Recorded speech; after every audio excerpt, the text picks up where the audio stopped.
Greetings, welcome to day 82 of Project Dig. Thanks for joining. I hope you guys are having a good day so far. Project Dig is a 2D automation survival sandbox game that I am developing entirely here on Twitch and uploading the VODs to YouTube. We're making a custom C++ game engine and currently working on some lighting, trying to get lighting working. So if you look at games like Terraria, Korea, Starbound, we're kind of doing the same thing where we are calculating the lighting per tile or block and have the lighting value decrease as it passes through various blocks, back walls or vines or doors, whatever.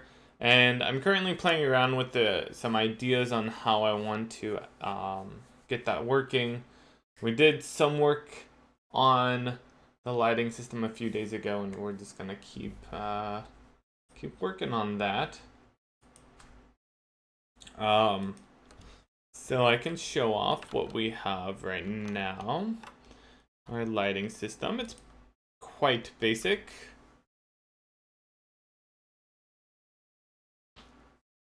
Okay, so this is what we got. Right now there's a light source, like right here, I think, or somewhere. Maybe I should actually render the light source itself. Well, I guess it's technically not a light source, but this is our point of origin. So one thing I'm playing around with is making it so that there's this like concept of explored tiles. That's the tiles that the player is going to be able to see. And so that way, like, let's say that you're walking around and you come up to this house and it has this big door on it.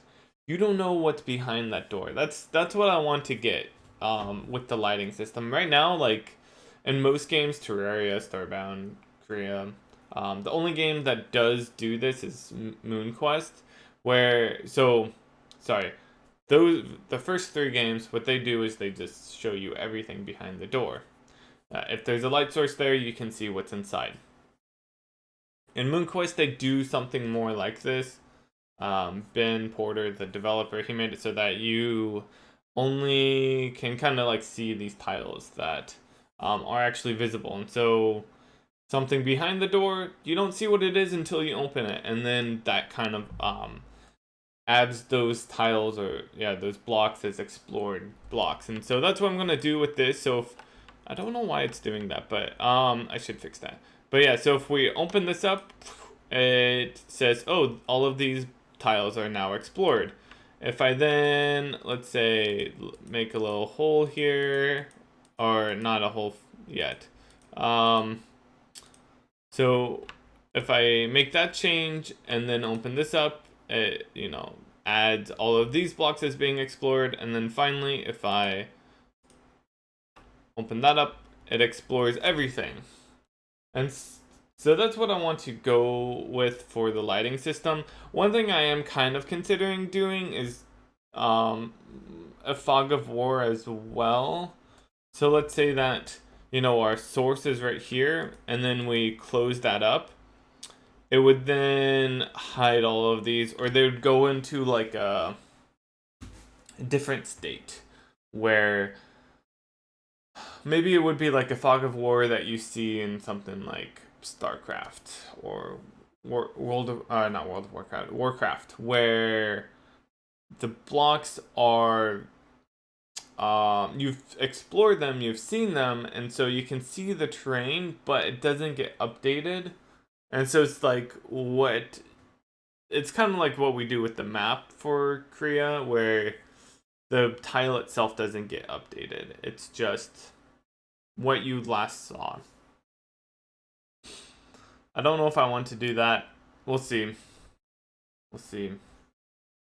But yeah, so that's what we're working on.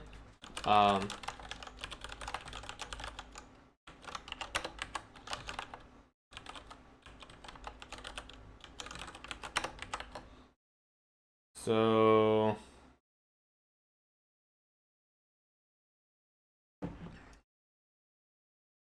I was trying to get it so that we actually like draw a black like actual square here, but I need to make some changes to support that. So that way we can actually have it kind of be hidden.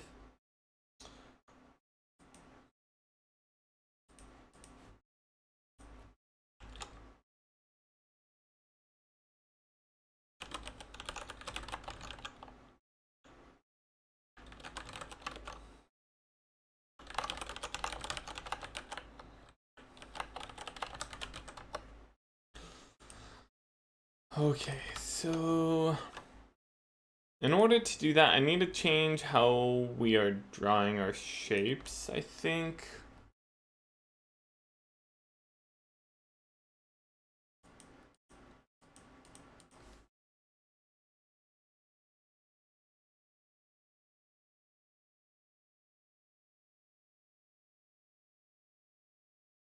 The thing I was thinking about doing is something kind of like this.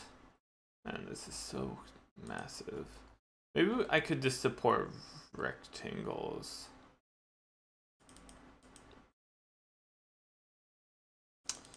I mean, that's the only one that makes sense here. Do I really not support vertices? Maybe I can just do that. What type of vertices? Wait, let's scroll up. I think the thing about vertices though is that I'm expecting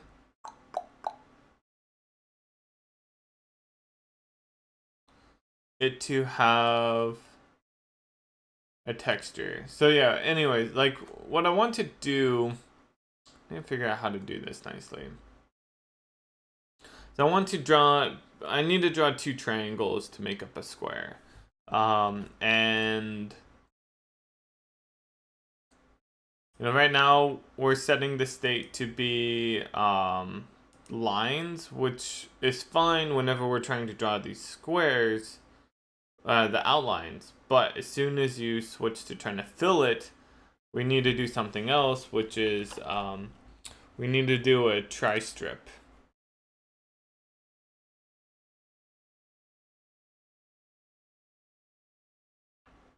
I'm pretty sure, at least. I don't know, maybe I'm missing something here.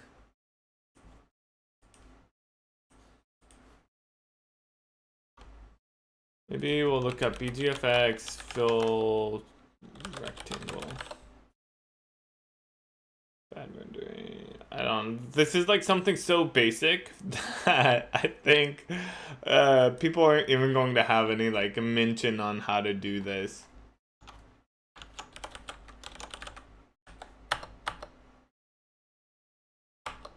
I think this is going to be the tri-strip. I'm pretty sure that's what I need. Unfortunately, I don't think that there's going to be any additional information beyond that. I think I just need a tri-strip.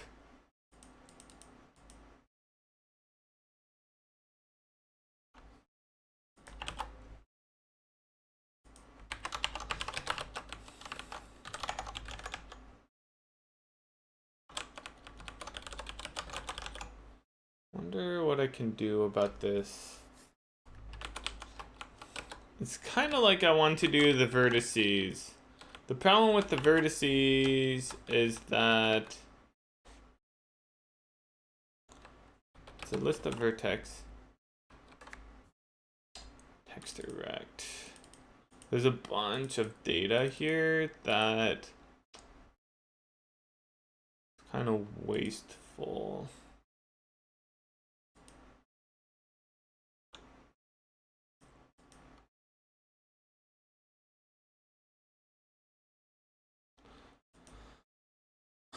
I mean, really, what I'm probably going to need to do is just implement this myself, right? That's probably what I just need to do. I could definitely see it being useful adding in support for filling rectangles, but I think ultimately I'm just going to need to draw the light.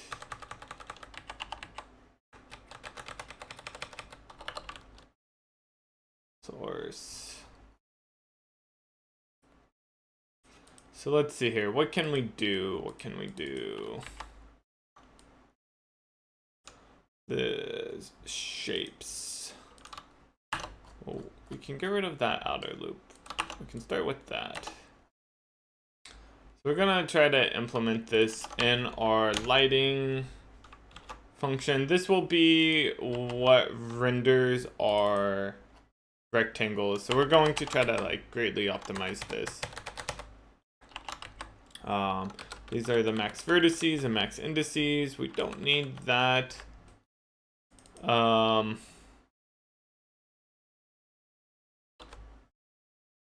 see. Yeah, this is definitely way more complicated than we actually will end up needing, because we know, yeah, much more complicated. You know, it might actually be better to use the vertices instead. I think so. Yeah, let's do that. Let's undo the changes in here. And just drop this in here. I think this will be much more useful. So our vertices will end up being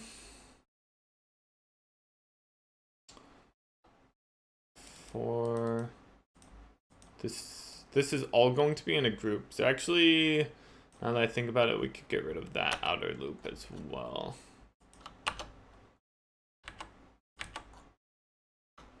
What we just need to do is set up the transient. I think, yeah, we probably want a transient vertex buffer and index buffer. Set those up, and then instead of like doing this for loop here, what we're going to do is have it render them out here. I think it defaults to the tri-strip BGFX. Tri-strip.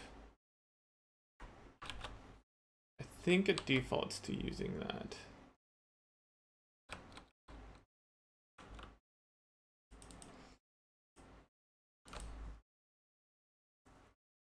So we're not going to use the texture, so we can get rid of that.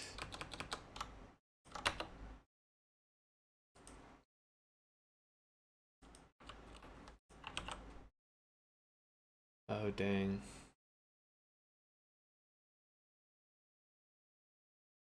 I think I need to pull over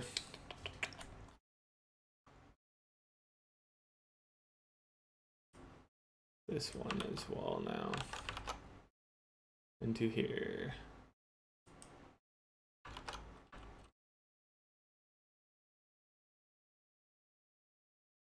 Do I have that decal up in there? I don't know where this decal is for the, oh, there it is, the texture one. Never mind. Okay, there we go. So we just need to put this in the header so that way we have access to it over in here. Then we need to change all of the other places that we're using this texture. So this is just going to make it so that we can draw out these vertices. Yeah, we're not going to end up doing that. We're going to pretty much put this down in here, but we can probably optimize that some. Hey, Felix, what's up? Welcome. I'm using a custom game engine here.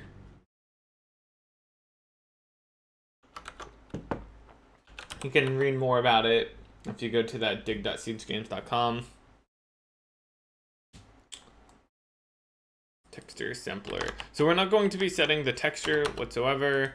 Do need to get the identity matrix. Okay, yeah, there's a bunch of stuff that we need to do in here. We set that, we do need that, the view ID.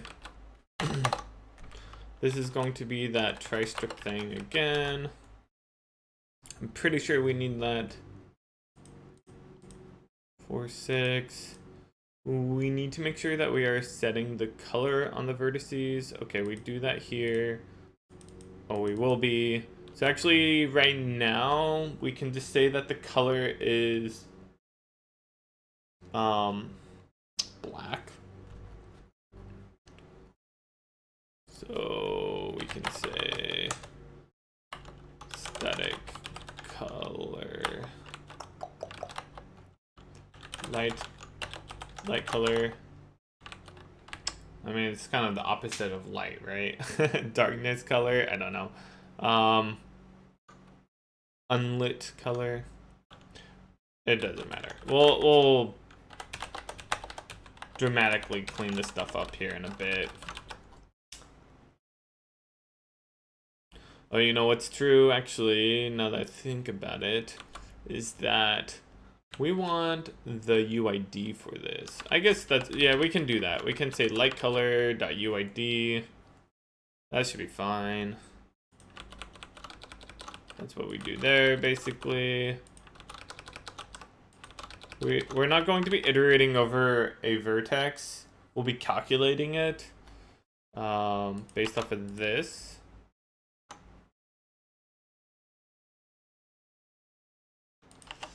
It's not explored.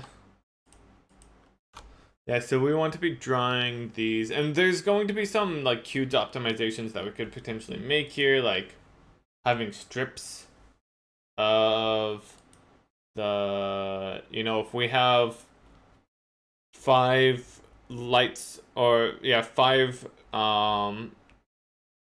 blocks that are completely in darkness, then we could just draw all of those as being in darkness. So instead of doing a single or like doing them individually, we can say let's batch them together, and that could be an optimization we'd make. So it could dramatically cut down on the number of draw calls that we're doing.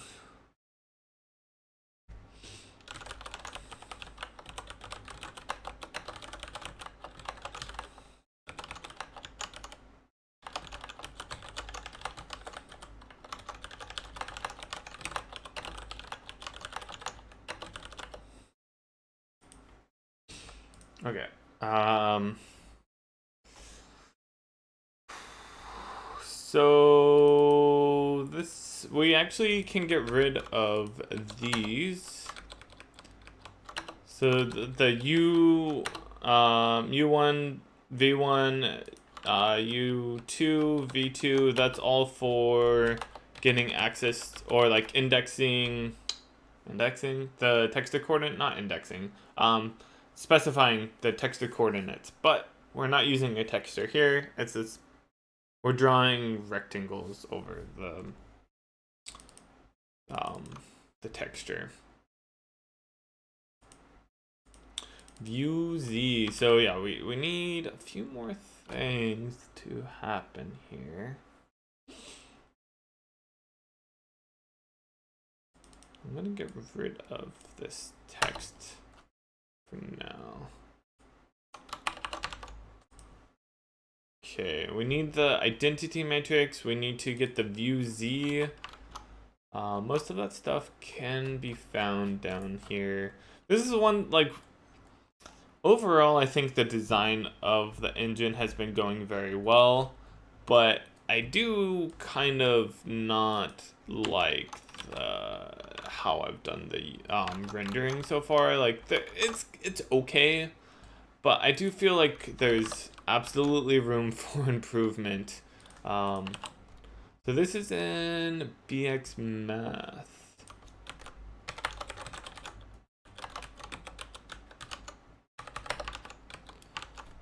Okay. So there's our identity matrix that we need. And then what was the other thing? The view Z, which we calculate by saying get Z. Oh, that's right. I forgot I had done that. If we look at tile, I think we use that in here as well. Get Z. Yes. Okay, cool. How does that work again? It factors in the current viewport. Get view ID. Nice. I'm glad I did that. That's actually pretty nice. So I believe I can just here, whoops, go over here. Our view Z is going to be our render.getZ, and that's just the priority. Is this going to be 0 since we only have 1?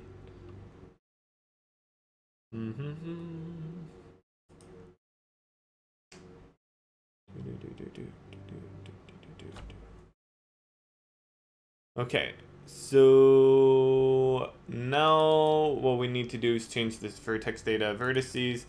So I guess this is a little tricky, is that we don't know how much space we need to allocate for this transient buffer. One thing we could do is quickly iterate through everything that's on screen, add up how much space we need, and then add it in, and maybe that would be the fastest way. The other possibility is to just say, okay, well, give us the maximum amount. You know, let's pretend everything is not visible. And that could maybe work. This is just, oh, I guess we need render get view ID.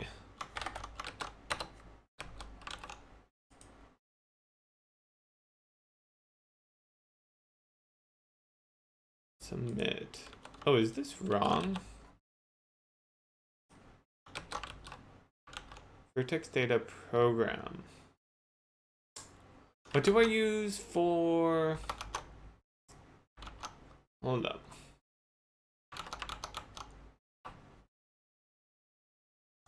What do I do down here? Shapes. Submit. We get the view ID. Yeah, that's actually, I think this is a bug. Technically. This is supposed to be view ID. That would mess things up. Set texture, basic program. That's for the shapes. No. But we do want the basic program for shapes, yeah. Okay, so is there a way for me to get access to that? Because as of right now, get program, get the basic program. How can I color vertex shader, color fragment shader?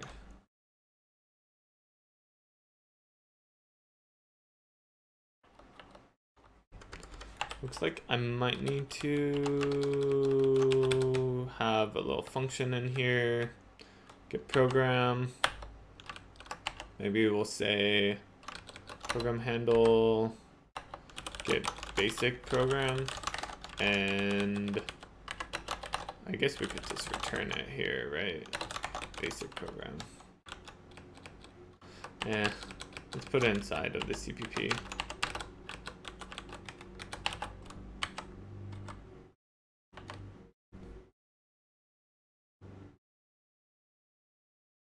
Fraggy boys? What? What do you call that?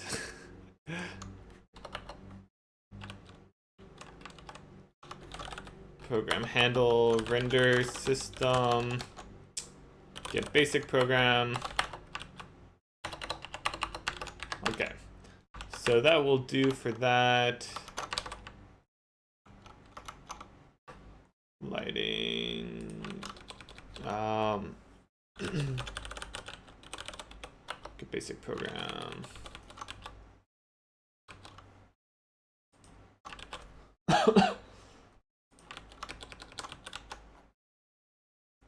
Okay.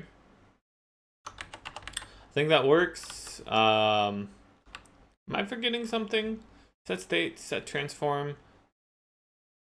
Oh, I see. It's because there's a space right there.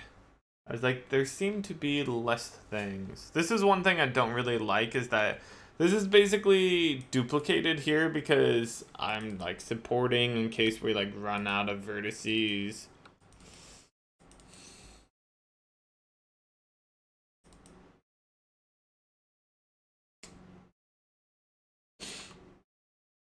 Not crazy about that.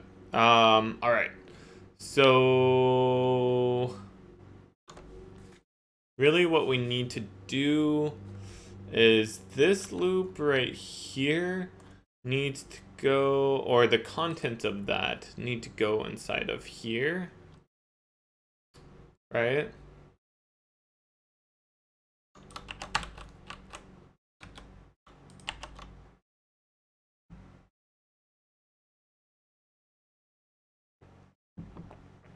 I wonder if it makes sense to iterate through this.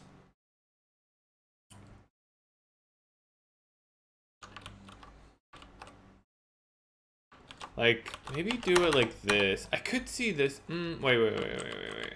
We do need, well, we do use the X and Y, that's true.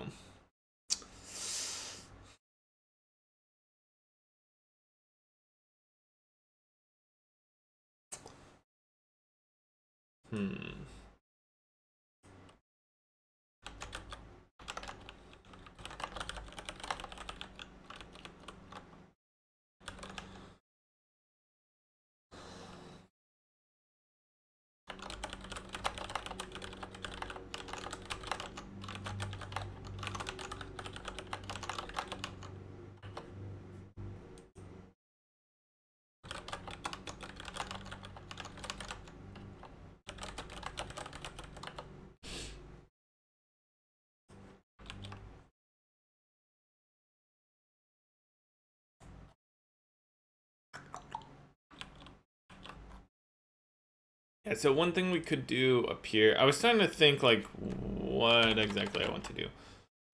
This is for things that changed. I don't think we want that right now. So what we could do here is say, hey, if this was explored, then add it to the list of vertices that we're going to need. So here, this is the vertices size times 4, and yeah, so we just like say what, like UN32T for vertices count. I guess it'd be vertex count 0, and then for every single one that's not explored, we increment the vertex count.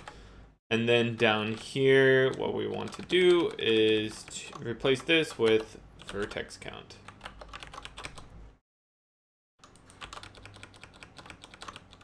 Vertex count. And then we say, hey, now let's iterate over all of the vertices. And so,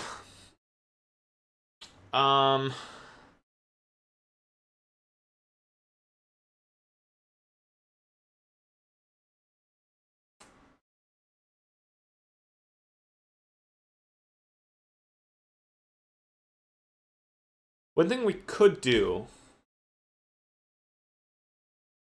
that I'm tempted to do here is to actually have a vector here. I don't know what would be faster.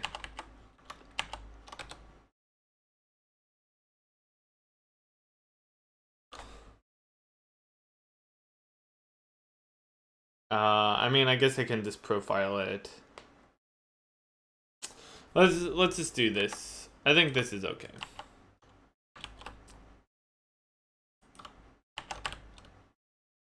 So we can just get it, and the first thing we'll do is, well, first let's get back to this light tile.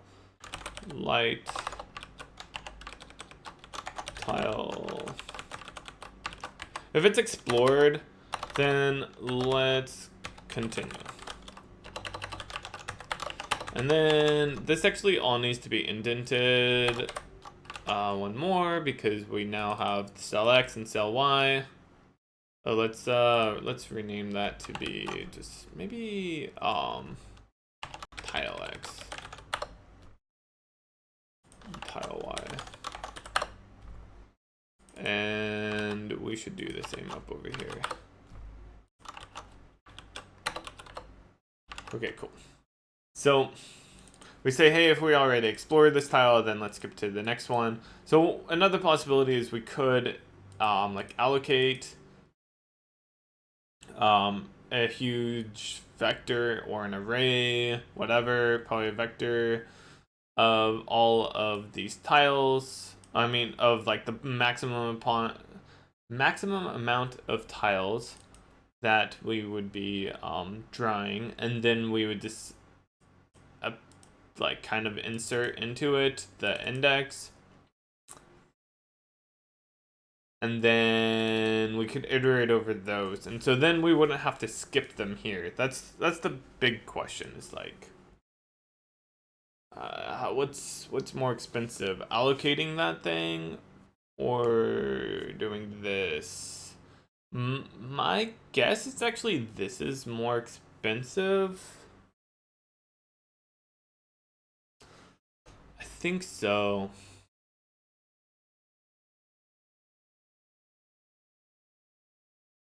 The one difference is that then we have to reverse that. Yeah, maybe I will do it this other way, where we can say, let's have a vector of 32t, and this is going to be the index.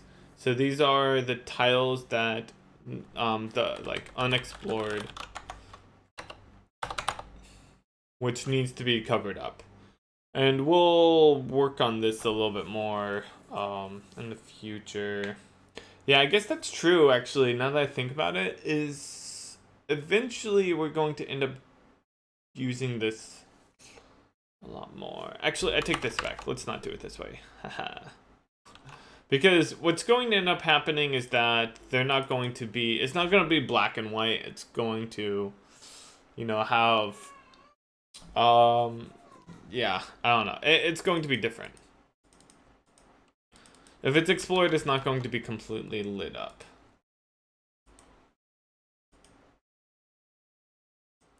Right now, we're just doing that. Okay, so let's see here. This is vertex count. This is vertex count. So all this is doing, and this is one thing I'd like to like come up with the better solution for, is like, hey, if our vertex buffer or index buffer ran out of space, then let's allocate a new one. And that's why I have to do this up here, which this kind of sucks, like having to do that. It'd be kind of nice. Maybe I should come up with some solution where it would just automatically do this for me.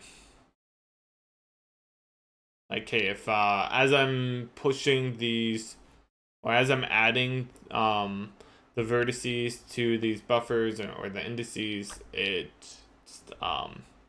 you know, will submit it and allocate a new one if I ran out of space. Okay, so this is tile X and tile Y.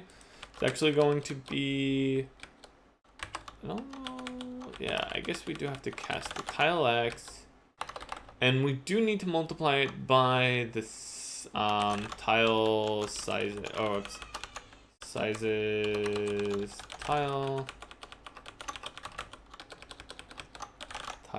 Y. The width and height are just always going to be,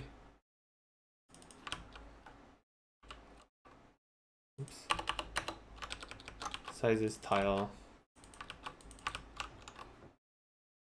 We don't need that, and we don't need these, so this all gets extremely simplified.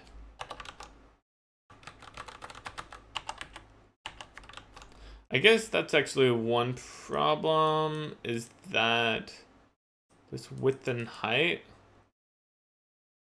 this is going to be unhappy with me because I'm casting it, right? I think so.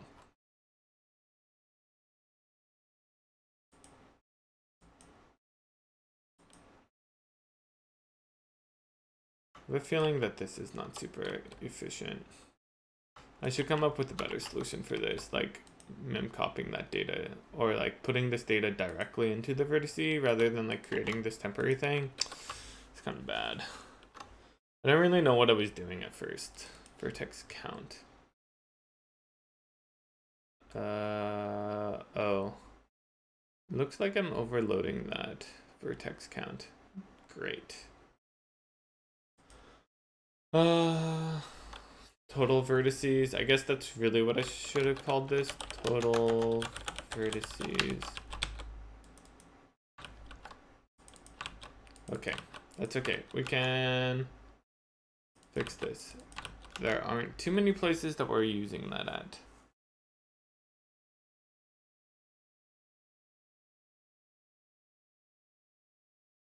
That's the offset, the vertex count. Same with the index count. And so that's going to get rid of this. So I think that's it. We're probably going to have some issues with this, but I believe that's what we want to be able to draw everything. We'll see.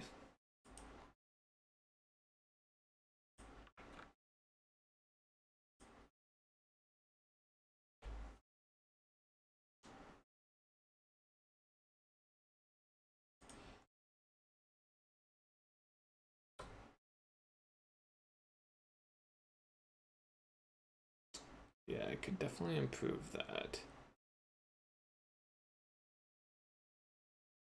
I think I did in some other places.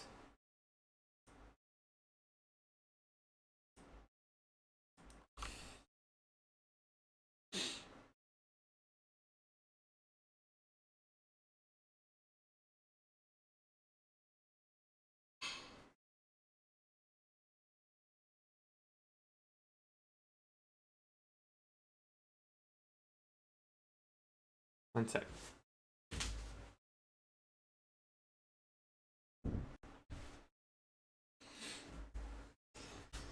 Okay, we're compiling. Compile. Yeah, I think what we could probably just do is directly put it into this. It'd only be, like in this case, 1, 2, 3, 4, 5, 6. Yeah, it's actually going to be the same number of lines.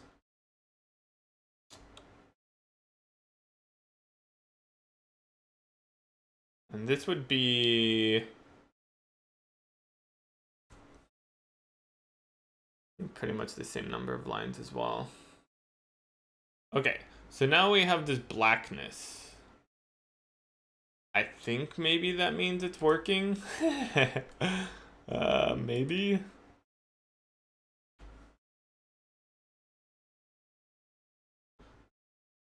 Did we ever hit that?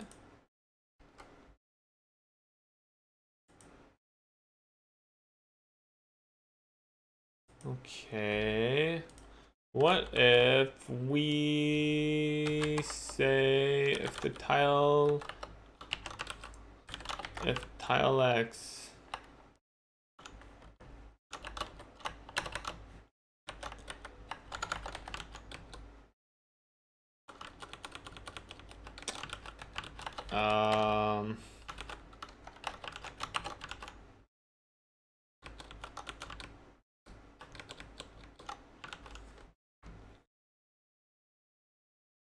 I don't know if this is working. Like maybe we are drawing it on more tiles than we should, or it's like being stretched across more. Yeah, it looks like it is wrong. See, it like is angled upwards. This is definitely wrong. Okay. So now we need to figure out what's going on with that.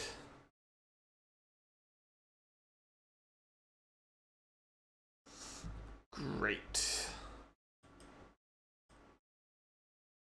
I'm surprised this compiles. Text buffer. Maybe this tri-strip is wrong. Maybe I don't want that. Maybe that's the problem.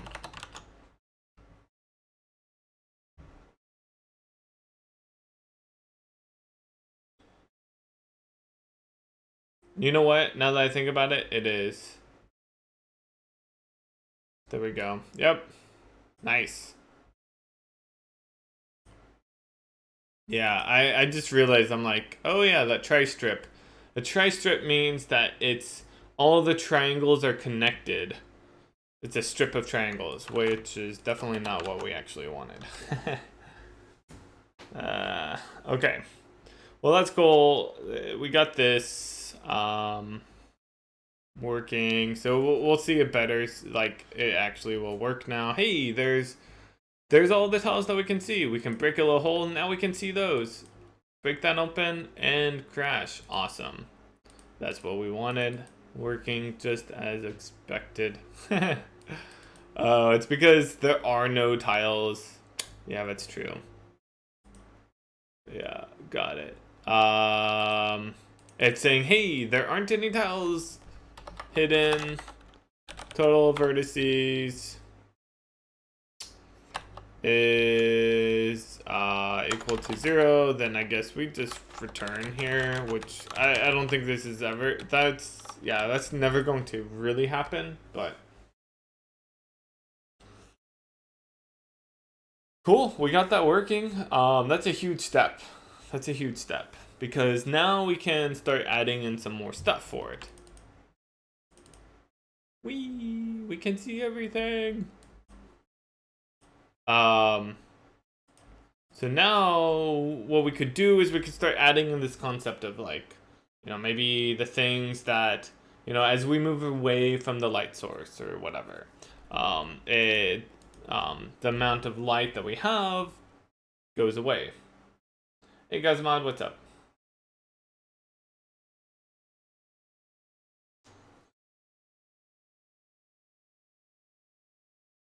Okay, so that's good. That's good.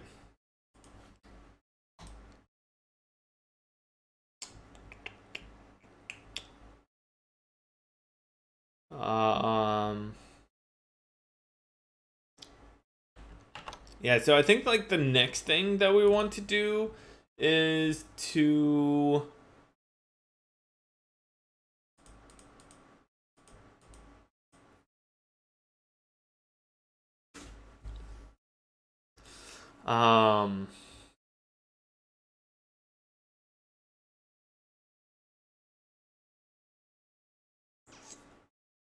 do what?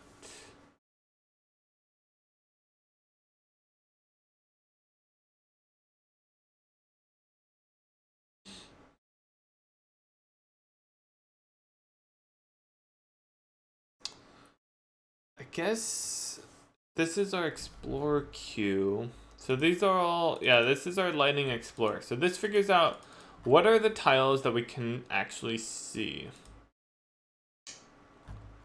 The Explorer queue.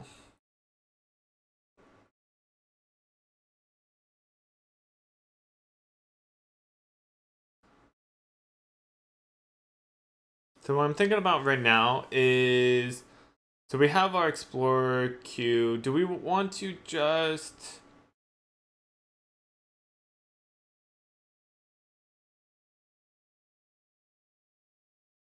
We need to calculate... Well, one I guess we need to do is get all the light sources, right?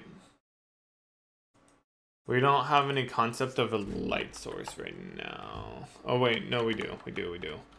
But we don't have them set up.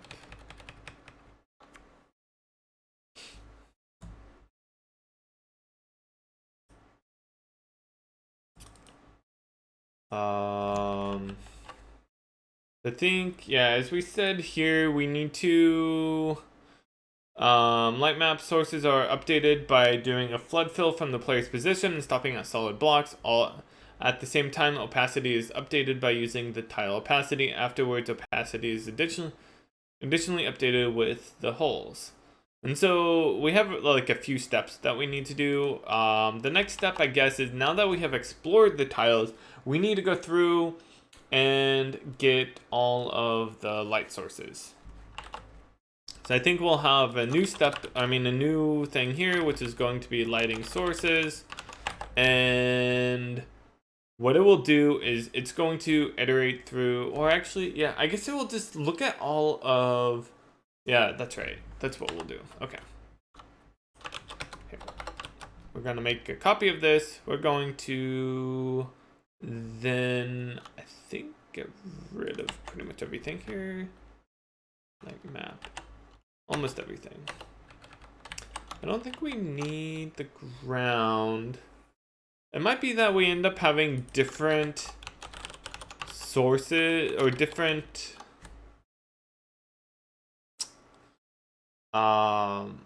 different systems for the various sources. Like maybe we have a lighting ground sources and a lighting entity sources.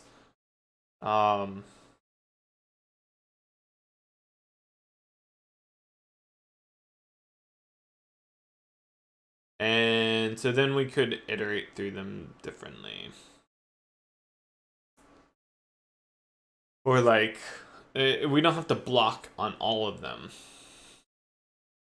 So we're trying to break down our systems into as small units as possible. So we could have like a ground light sources.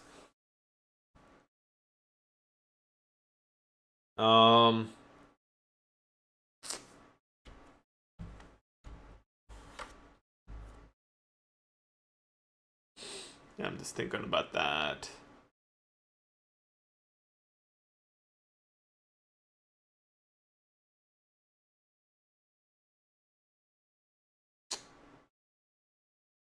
What would be the best way to do this?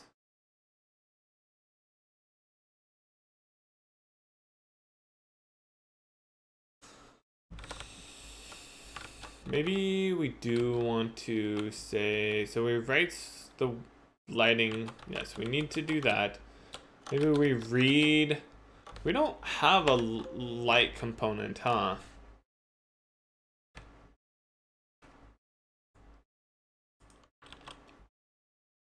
Position, intensity, brightness, color. This is probably gonna need to go somewhere that's, or I guess maybe we don't.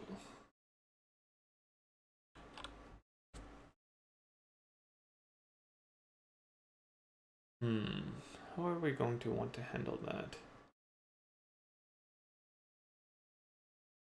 So we have our component.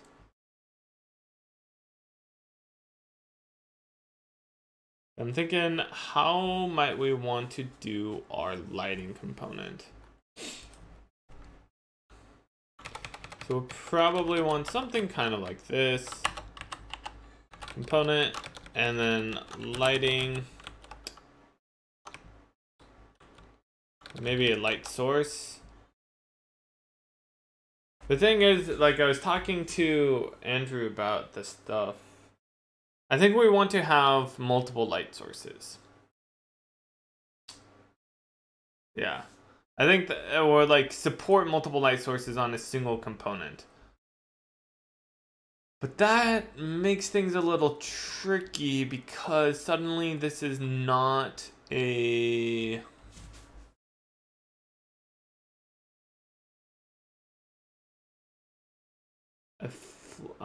like a single light source. Like I want to keep this a pod. I guess one thing we could do is say that all light source components support up to like 4. And we never support more than that. That could maybe work. It does make it so that actually that's maybe we'll do it like that. We'll have 2 different. Yeah, I like this solution. The vast majority of entities are going to have a single light source. So maybe we should have a single light source component, and then if we want to, we can make another component that is light sources, and that will be used by a small number of entities, and it could have like a set number of light sources that it supports. Like it can have an array of light sources that's like 4 or whatever. So in this case, I'm thinking what we probably want to do is just drop this in here like this. We could make this be a light source. Maybe that would be best. So we could say, okay, this is a light source component, and all it is a light source. It does just mean that we have to like say light source. Yeah, you know what? I think I am going to not do it like that. Let's just copy these in here. This is fine. Like one thing we could do with this, which is kind of cool, is we could always just say, hey, let's just copy this data. Like if we want to move this from a light source into the light source component into a light source, we could just like, you know, dump that data over. That's of course assuming that this doesn't change, but yeah. So we'll say position is 0, 0. The intensity is 0, the brightness is 0, and the color is, maybe for this we'll say color white. That should be fine. The light source component. Let's go ahead and add, whoops, this in here. So now we support light source. It does also mean, I believe, that we need to go to world.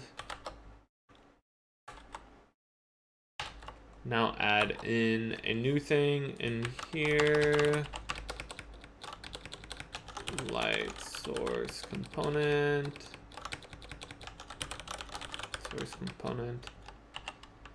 Okay, I think that's it for that. And then right here, we'll say this is our light sources or light source component. And this is just reads.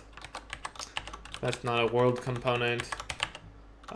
We haven't actually touched any entity components for a while. We've been working on more global stuff recently. So this is cool. So this gets our lighting component. And then what we'll want to do is just ask our world for, we want to do a query on our world. Query with entity. I don't think we care about the entity here. So we just want to say, hey, give us the light source component. And then what is this? This is going to be a 4. I think since it's a single query, we can just say light source component. Oh, whoops. Lighting component. Light source component. Light source. I think I'm just going to call it source. I think this is right. So we'll just get all the light sources. I don't think it makes sense to have a, in this case, right now at least, it doesn't make sense to have a spatial hash. Maybe in the future we might want to add that in. For now though, we won't. So this is our light source.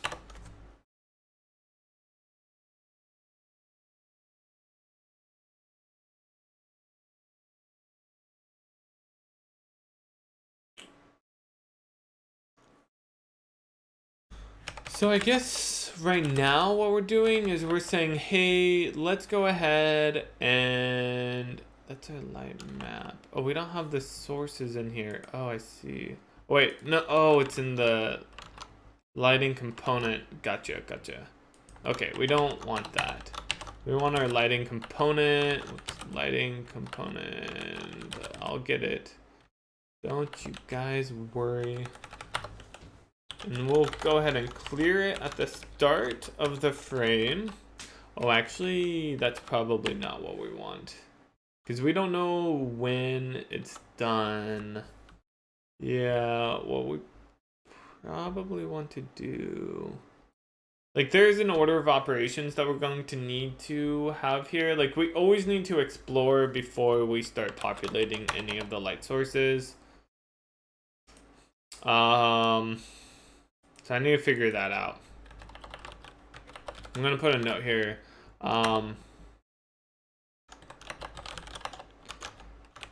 Always need to clear light sources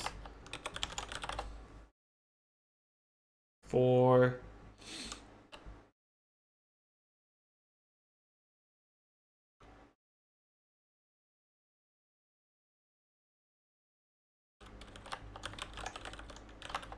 This could happen at the end of the frame too. Okay. All right, so then what we just need to do is we cleared it out. We could resize this. Reserve. Yeah, reserve the new capacity, which is going to be the current size, plus also, oh, we don't know how big this is. Does query have a size on it? I think it does.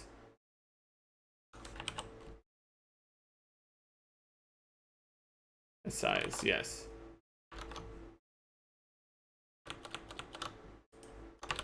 So what we'll do is we'll say auto query.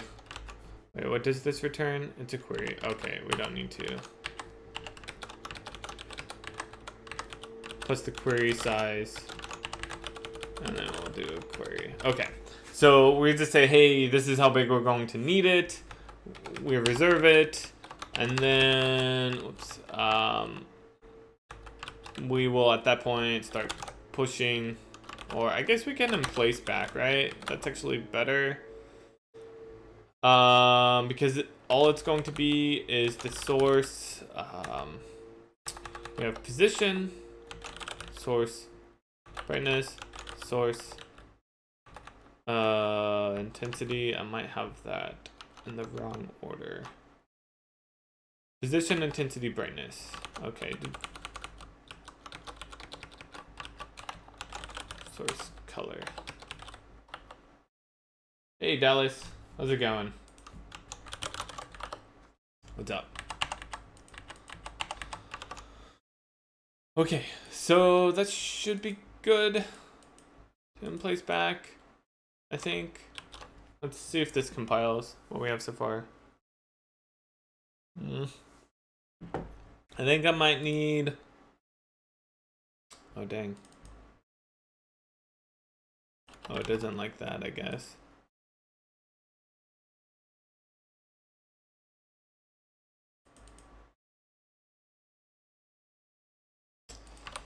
Right. Just missing a few things here. We need world.hpp. Okay, we got that, but we also need query. Good query. Oh yeah, that's right. It's all in query.h. Right. Component pool. Argument list missing after assumed function template component pool. Do I need to include component pool? I guess that's my problem.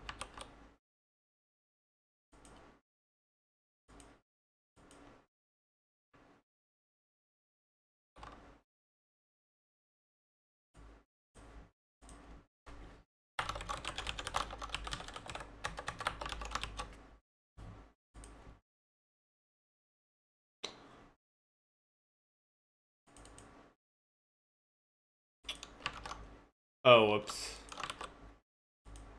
I need to include it first. Yeah, that's kind of not the best. Maybe I need to include component pool inside of query.h.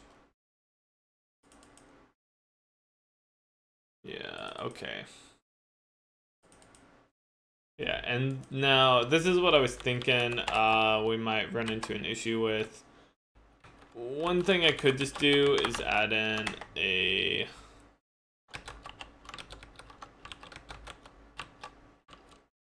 I mean, do I need to do I don't know if this is worth it, but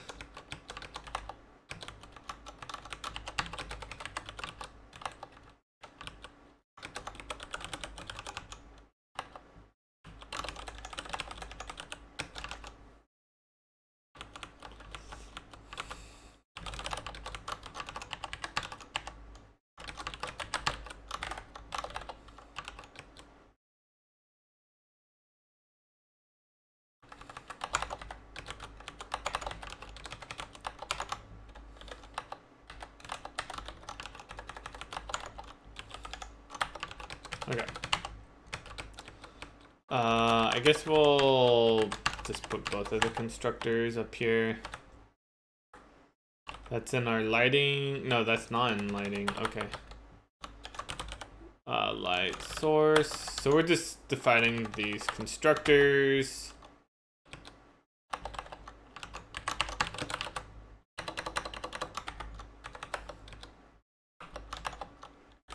Position is position. Intensity. Brightness.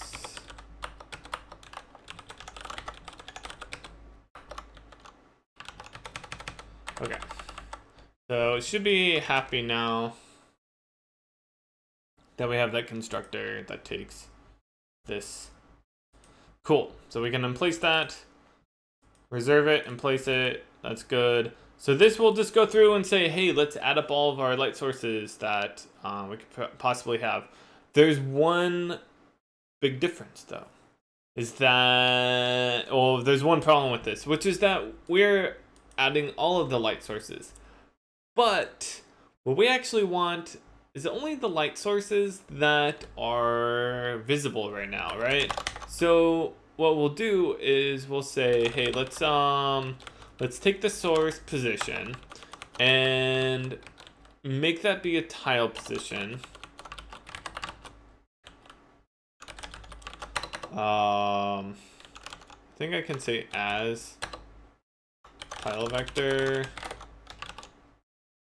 And then I don't know if I really want to do it like that. I think probably the easiest way is to say tile vector position like this, and it will cast it for me. And then so what we need to do is get the position from this. So if we go, this is where it might actually be best to just not worry about doing that.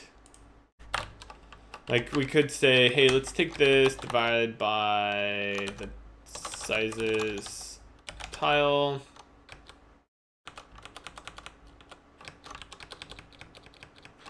Take the source position divided by, whoops, the tile. We have our light map width, which I guess is our, yeah, maybe we'll just say map width. Lighting component data width is an int32. Map width. Hey Smonko, what's up? Okay, so instead of doing this, we'll say source position.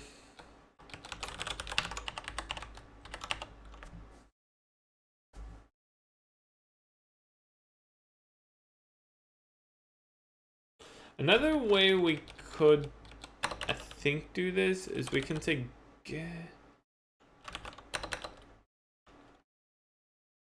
I guess I don't use it. Never mind.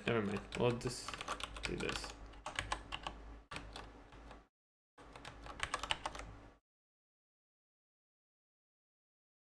Doing good. Just working away on things. Oh, I guess we need to actually have our map out, huh? I thought we weren't going to need it, but I was wrong. So I guess actually this is, oh, it does write to the lighting component, right? So this can be const though. Our light map. Map width. Now, I think I'm just going to get rid of that.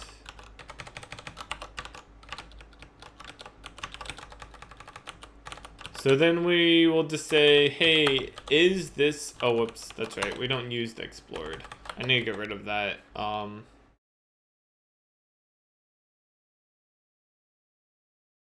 Hey, Adam, welcome.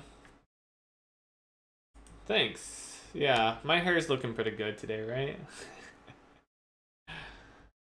Hey, Dark Whiskey. Am I currently developing Korea? No. Well, yes and no. This moment, no. In general, yes.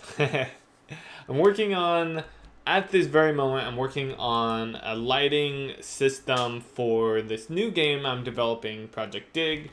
You can read about it here. But Korea is also still in development. I haven't worked on it for a few days now, but it is still being developed kind of like off stream. We have some bugs fixed, and we're going to be working on a 1.8 update here that will probably be released in like a month or so, maybe 2 months, around there, later this year.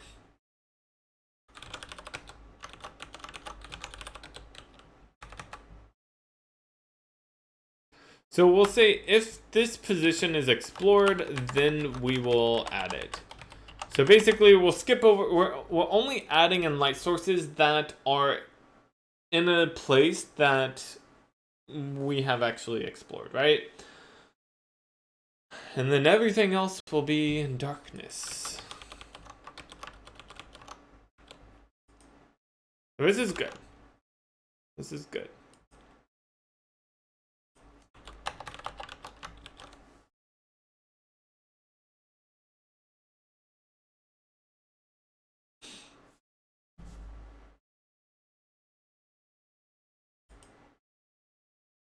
So we just figure out the tile position, more or less with these, and then we calculate the index for that.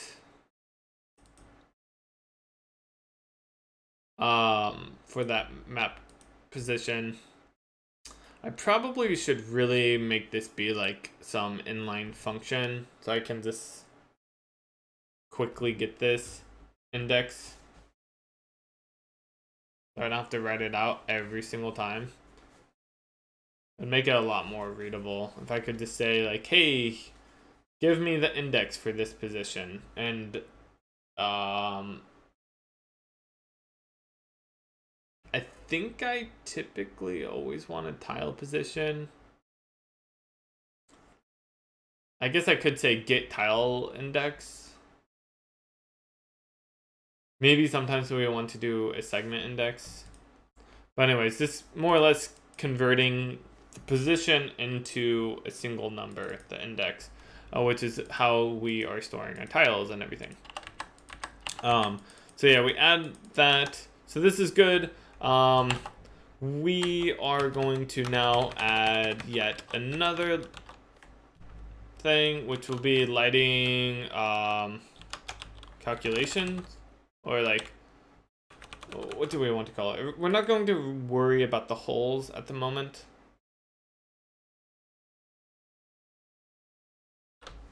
You know, now that I think about it, the holes are probably going to need to be calculated before everything else.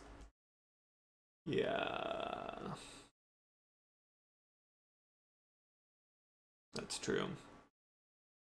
Before we explore. I guess we can do simulate the light map to determine. I don't know if it's simulate is right. Lighting simulate. Lighting calculate. Call it calculate, sure. Okay, so I'm just gonna copy this, drop this in here. Let's see here. What do we need to do? In this case, we don't need that. I think we just need to rewrite the lighting component.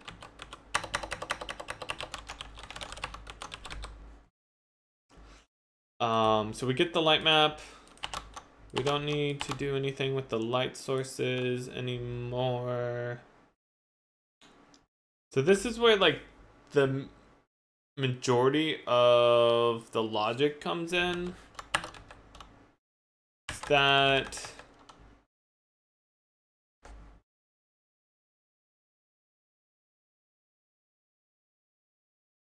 well, first off, we're going to skip any tile that's not explored. So let's go up.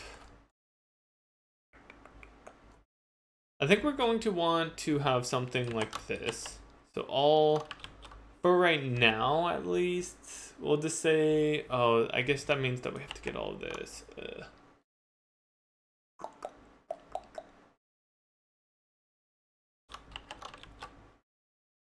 Which means we need the viewport too, right? Do we really want to do it like this?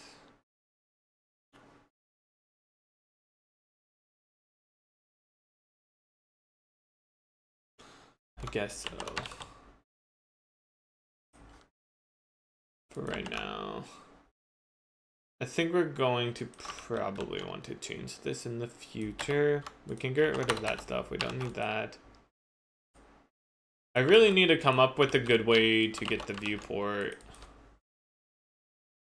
I think I need to make that be, like, what I'm thinking we'll end up doing is having a camera component. I probably should add that in. Maybe we'll do that soon. Well, yeah, we will be doing that soon. That's actually something, maybe, I'll put this at the top of the list here. We'll add in a camera. I'm gonna make a note here. Camera component. World component. So this will be a world component that contains our viewport.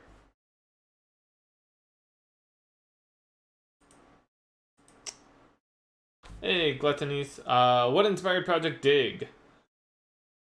The initial inspiration was actually just Korea.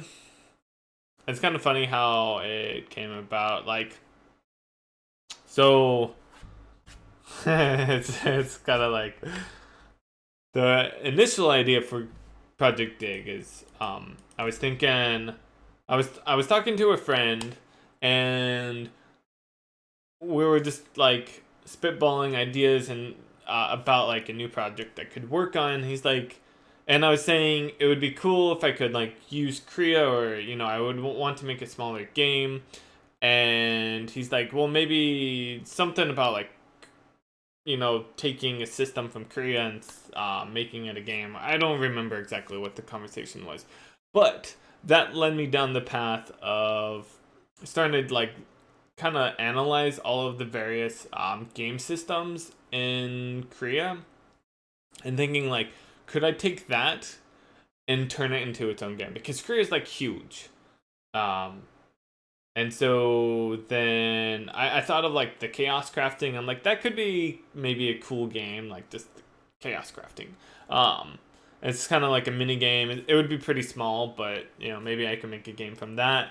And then I thought about the I was at the time working on 1.6 and kind of wrapping that up, and I had just implemented this huge mechanical system for Korea where you can connect the devices together and send signals and, you know, make these kind of more complex machines. And I thought, you know what?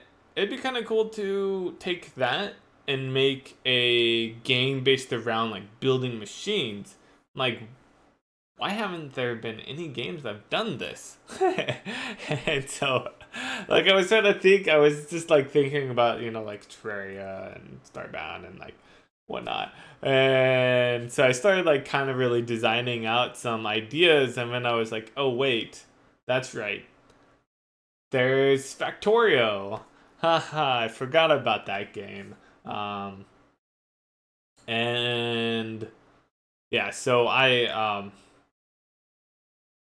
initially TLDR Korea mechanical system, and then since then I've looked at games like Factorio and Oxygen Not Included a little bit, but I've played some Oxygen Not Included, and I haven't actually touched Factorio yet.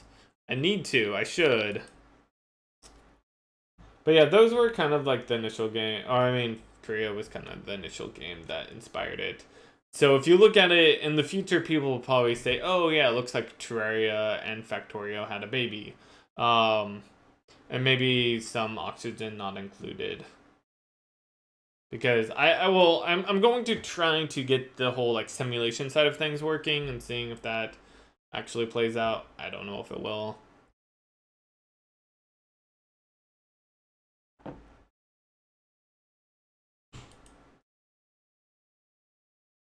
For it to be an interesting game, I think I need to have conflict. And typically monsters are great with conflict. And if you take out monsters, then what is there? And so I think I have to have some sort of like environmental conflict, like something's happening. And the best way to do that, I think, is to have these different systems like simulation where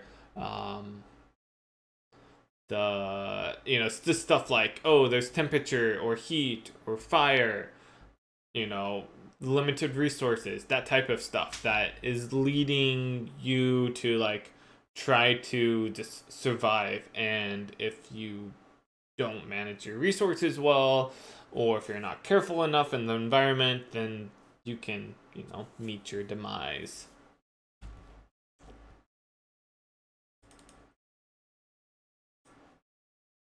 Okay, so yeah, that's pretty much it. If you have any other questions, you're welcome to ask. So we're saying here, if the tile is explored, then yeah, okay, so this is what we're going to want, and we don't need this total vertices.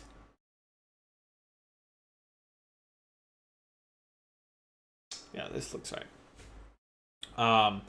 So basically what we want to do is calculate all the tiles that are on screen, and then calculate the calculate the light source for, or the light value for that.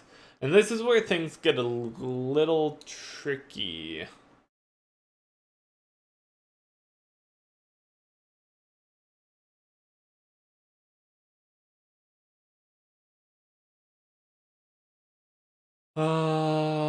And now that I think about it, we might end up wanting to have our light sources, or our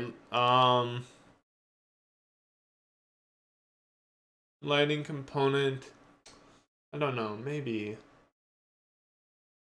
have it be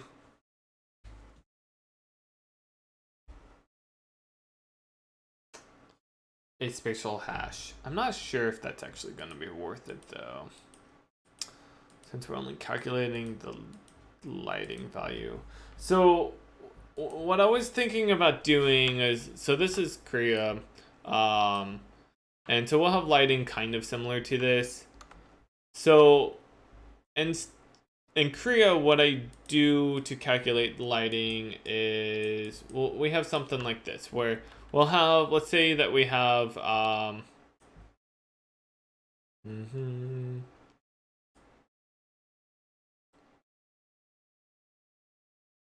let's just take this tile right here.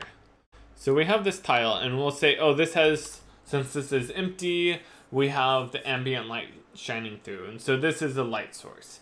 And so then what we do to calculate the light source is we add this to a queue, and then we check its neighbors. And so we say, hey, what's the value for this, and for this, and for this one, and for this one, and we calculate the best value. And so, this might be like 30, 30, 30 or whatever. And then what we do is we calculate the neighbors for that. And so we add it to, if we, as long as we have light coming or on that tile, we then queue up all of the neighboring tiles and say, hey, take the light from this. So like, let's say that this was, let's just keep it simple and say that it's, say 7, and so this might be 6, and this might be a 5, something along those lines. And this, maybe this is like a 6.5 or whatever, just we'll say 6. And so we'll just keep calculating this, say, oh, this is a 5, 4,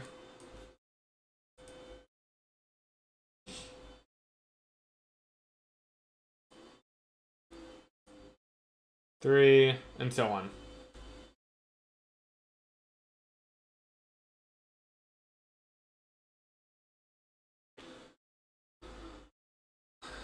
Kelly's vacuuming in the background.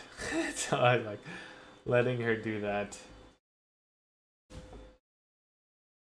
So that's how we calculate the lighting for Korea. And then, here we'd say this is a 6 as well. And then whenever we calculate this light source, we would say, hey, this is a 7. Whoa. This is a 7. So let's calculate all the neighbors, and we might hit the 6, and we'd say, hey, this is going to be the same value, so don't try to calculate it. Stop spreading that light source for that. And so that's how we calculate the lighting for that. That means that every single light source here we have to calculate, and then we also have to calculate all the neighbors. And the thing that sucks about this is that you end up checking the neighbors many, many, many times. So we'd say like, we have this here, which is a 6. And then this is a 6 as well. And so what will happen is like maybe we calculated this 6 based off of the 7 here. And then whenever we add this top left tile to the queue, and whenever we get to it, what we do? I think I may have optimized it some in Korea, but we may calculate all 8 neighbors, or check at least to see if we need to recalculate them. Hey, Miss Gimli, welcome. I hope you're doing well. Thanks for joining. Thanks for saying hi. So yeah, we're calculating all of those values, or we're at least checking to see if that light source needs to be updated. And so, for these, we're not going to, and so we're like, oh, actually, we already calculated those. We only need to, and maybe also like this one. So we only need to calculate these here, and maybe that one up there, or maybe we already calculated that one as well. I think maybe I end up coming up with this optimization where if like I move up left, then I will keep only moving up left. And so we'll only look at these 3 instead, which is definitely helpful, but we still end up like if we move over, we're going to end up looking at this specific tile maybe like 5 or 6 times from this one light source. Try to catch your streams, but seem to miss them lately. Sorry, I have been a little off on my streams recently just because I'm taking care of my older daughter in the mornings, and so sometimes I'm just not being able to stream as much.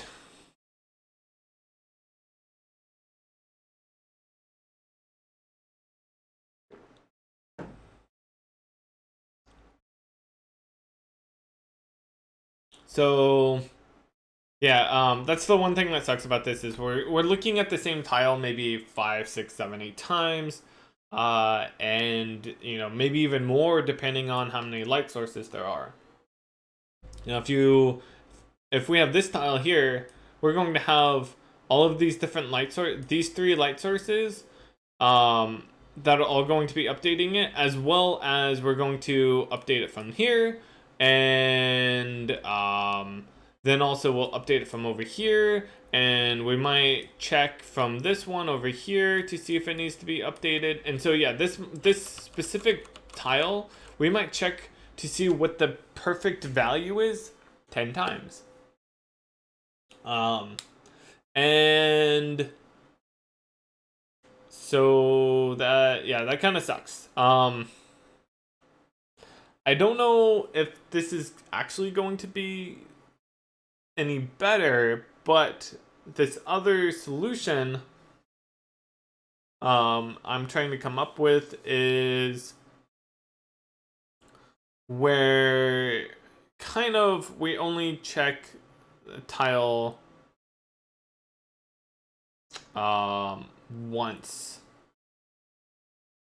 Is it just me, or is Twitch freaking out? I'm not dropping any frames. Does the new baby sleep through the night, or does she keep you up? She's not sleeping through the night, but I'm currently sleeping in our guest room. That's like the trade-off is that I wake up in the mornings and take care of our older daughter, and then also sometimes I will take care of the newborn, kind of, like 7 a.m. or whatever. So yeah, I'm doing the morning shift and Kelly's doing the night shift. But she sleeps fairly well. Unfortunately, the last few nights she's been sleeping from she starts sleeping at 7 p.m. And so it's like pretty early in the evening. And then she wakes up at like 10 or 11. So it's like right as Kelly's wanting to go to sleep, Amy wakes up.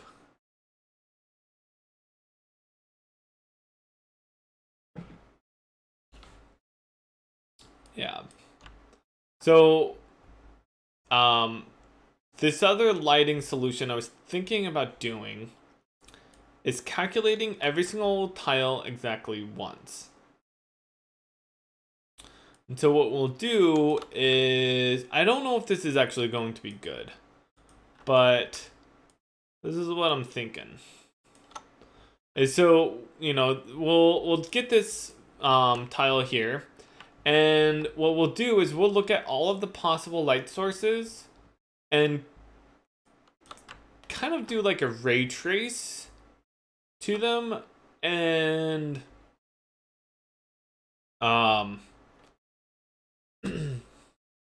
figure out what the best value is. The problem with this that I'm thinking is we still need to calculate all of the tiles along the way. If this is a grid,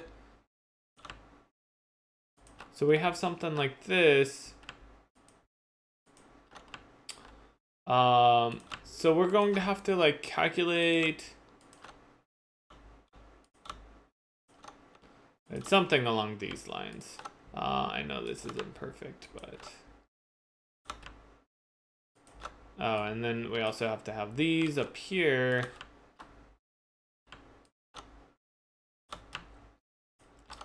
So these are all of our tiles. And so yeah, it's like we have to look at all of these tiles to figure out what's the actual value. And so we're still having to look at this stuff quite a bit. Hey Lizardin. What's up? Hey Steve Void. How you guys doing? So yeah, we're calculating, or we're trying to figure out the best way to calculate the lighting in the game right now. One thing that is nice about this is that it will be much more parallelizable because we're only updating a single value. We're calculating the opacity, or sorry, we're reading the opacity from a bunch of tiles, but we're only actually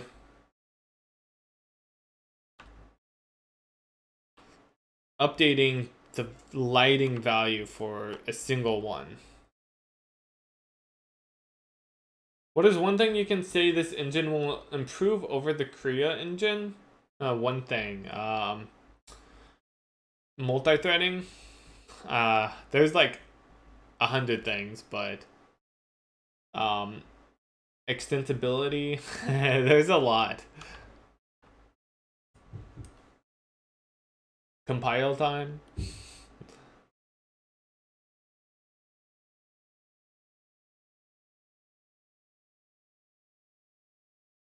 What is Dig about? Is it similar to Korea? It's kind of like Korea meets Factorio, or Factorio meets Korea. So think Korea with mechanical stuff where you are building out like conveyor belts and pistons and item launchers and whatnot, and then there's item physics, so you can like move items around in the world and they actually like will bounce off of things and whatnot, and you're trying to get these resources to a like factory that you've built to process the materials, convert them into something else. So that's what projectDIG is. So it'll be like a puzzle game with the story? No, it's going to be something. It's a survival game. So it would be more like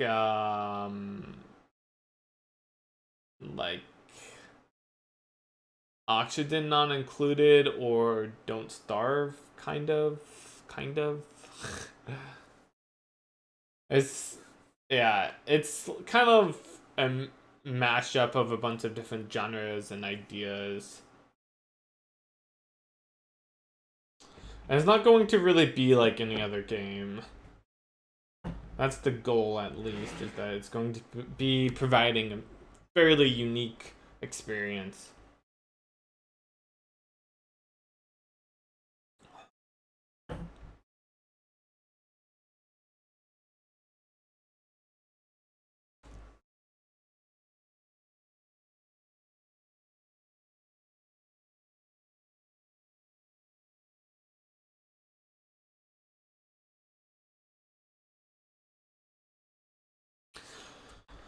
So this is expensive. The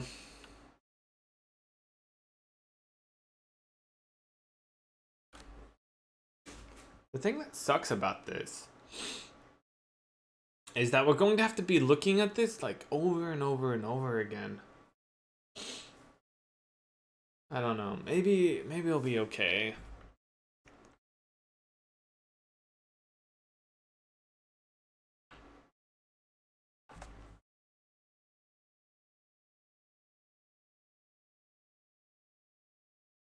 So we have this light source here. I mean, sorry, not a light source. We're trying to calculate this tile X. And in order to calculate it, what we need to do is we need to look at, well, I think just look at all of the possible light sources and say, okay, calculate the light source, or calculate this tile based off of that light source. Could you have a lighting thread that's separate from the render thread? Yes. Actually, one thing that I was kind of looking at, and the thing I do like about this potential solution, is that we could easily multi-thread this. And then we could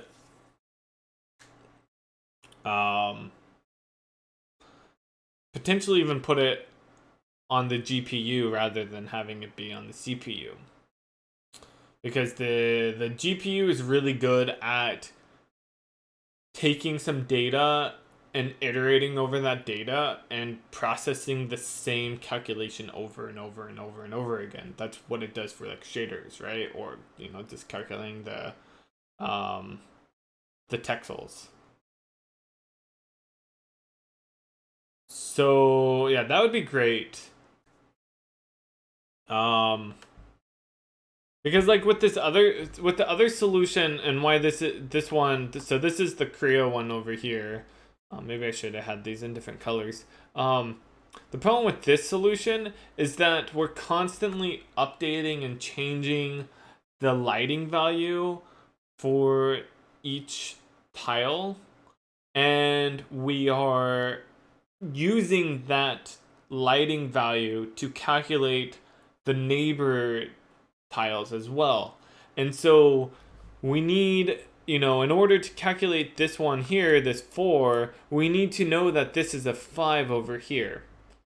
And we only calculate this tile with the 4 after we've calculated the neighbor that has the 5, and over here this could be 5. And so if there's like a light source over here, let's say, okay, this was a 5, but let's say that there's actually a light, so like coming from this light source, this would be calculated as a 4. But if we had a light source here, like a torch or something, then suddenly now this wouldn't be a 4, maybe this is an 8, because this is actually a 9, because there's a light source there, whatever. And so they're constantly like potentially changing based off of the neighbor tiles and everything, and so like it's yeah, the data is very volatile, and it's only once we've kind of explored everything that we can come to rest. One moment, guys.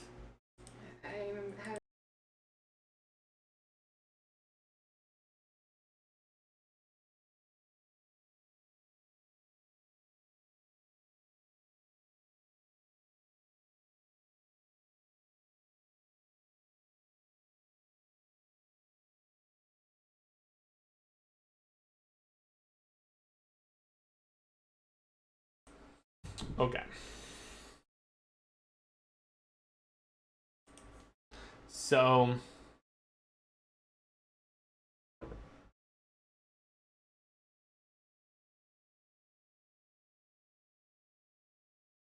yeah, that's why this solution might be better. It doesn't mean that we have to step through, basically do like a ray trace. Say, okay, here's all of the tiles that are going to be, between this tile and the source, the light source.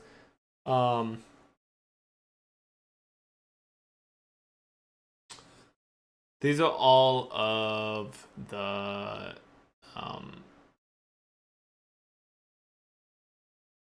yeah. I don't know. Some ways I could see it being good. It just means that we have to step through a lot of.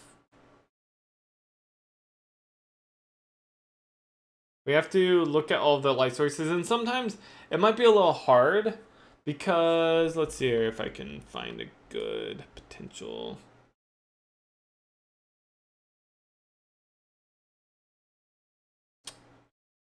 Do, do, do.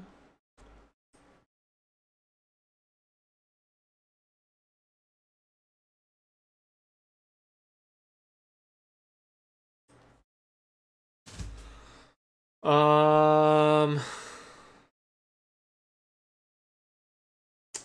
don't really see a great one here, but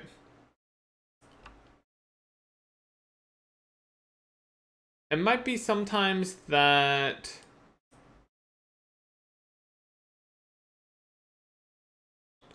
we are going to have to look at, we might just need to look at like almost all of the light sources. I was trying to think like, oh, maybe we could try to optimize this by only looking at the light sources that, like the closest light sources. But if there's, if there's a few blocks right here that are blocking that, like these are solid, then suddenly what might be the closest light source that gives us the best light is right here. And so then we actually need to be calculating this.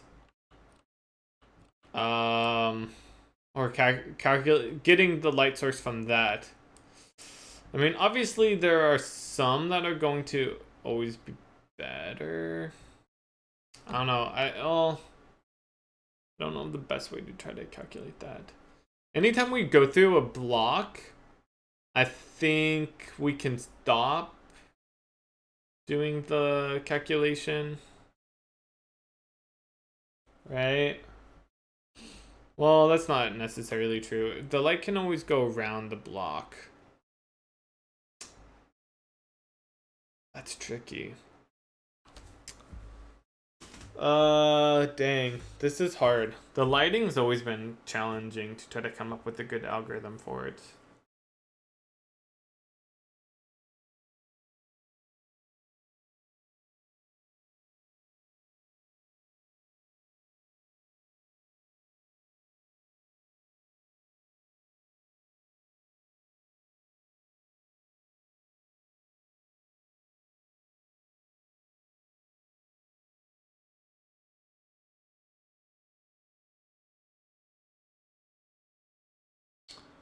Hey, Champion, what's up, man? Are you iterating through all tiles for the lighting system or a loss flood? What's a loss flood? LOS. LOS.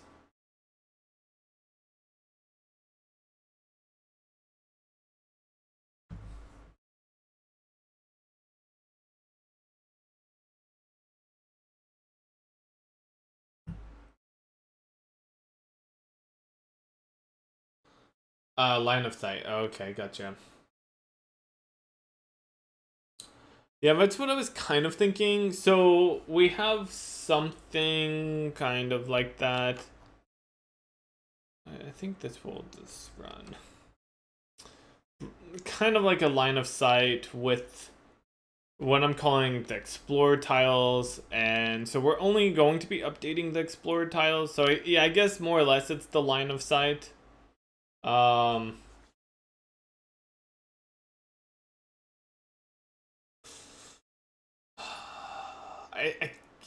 not entirely. I don't know, maybe we could do it that way. That might work.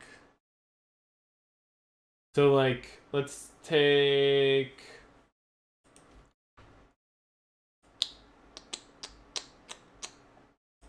like you know, here all of this stuff is being like this is all being lit up even though there are not any light sources. So you could say like, oh, maybe even this wouldn't have light. So over here, I don't know if these tiles are, let's say that we have this is giving us light and nothing else. And so, and then maybe this as well. And so you could say, oh, well, like maybe only these tiles or like all of these. And technically everything else, like, well, I guess it would probably need to be extended. So like this could have some value, this could have some value or some lighting, but like all of this over here could be black. We could do that. Hey, mutated donkey, welcome.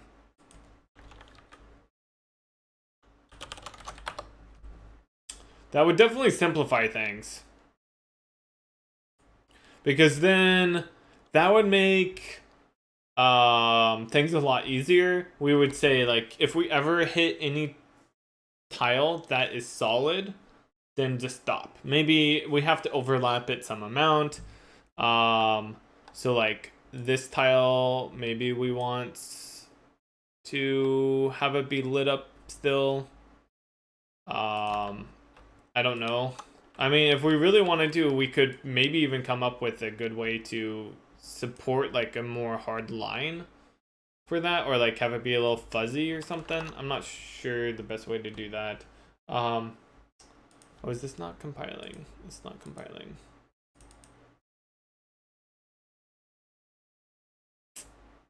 My map. Oh, whoops.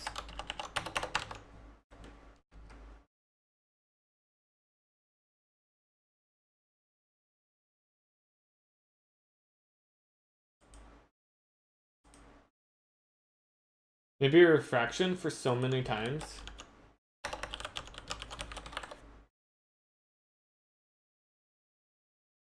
Yeah, I could see that. That could be cool. Yeah, I've never actually really done much of that.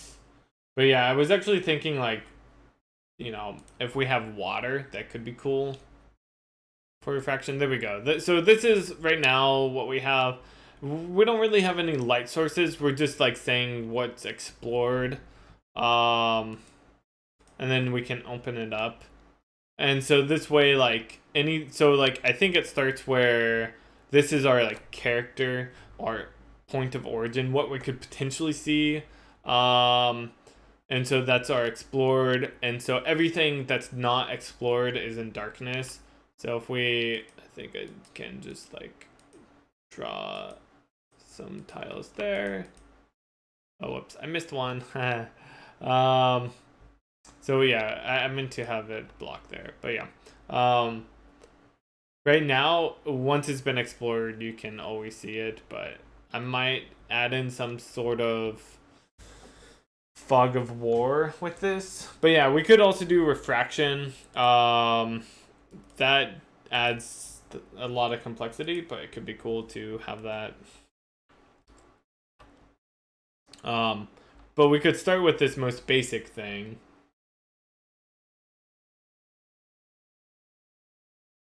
Where there is no refraction whatsoever. And so what we could do is just look to see, like, iterate through all of the light sources. If we have a line of sight, then we try to calculate the lighting value for it.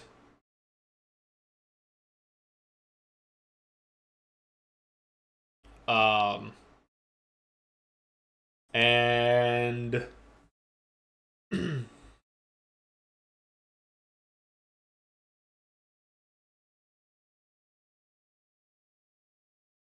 yeah, this definitely kind of moves away from the whole block. And maybe that's okay. Maybe that would be fine. That definitely would keep things a lot simpler. Like,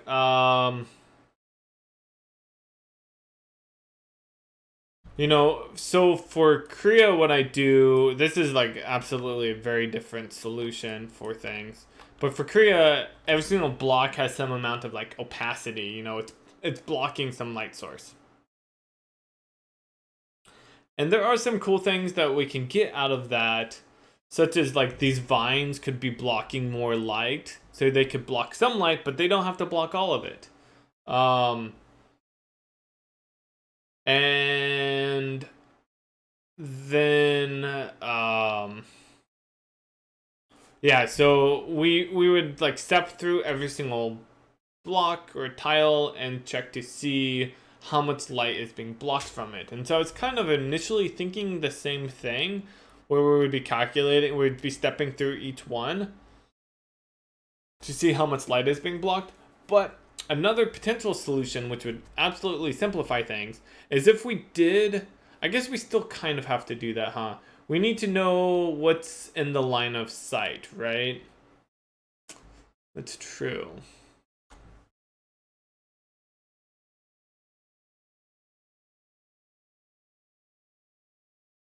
Yeah, I guess we still have to check to see if it's in the line of sight. I'm not sure the best way to do that yet.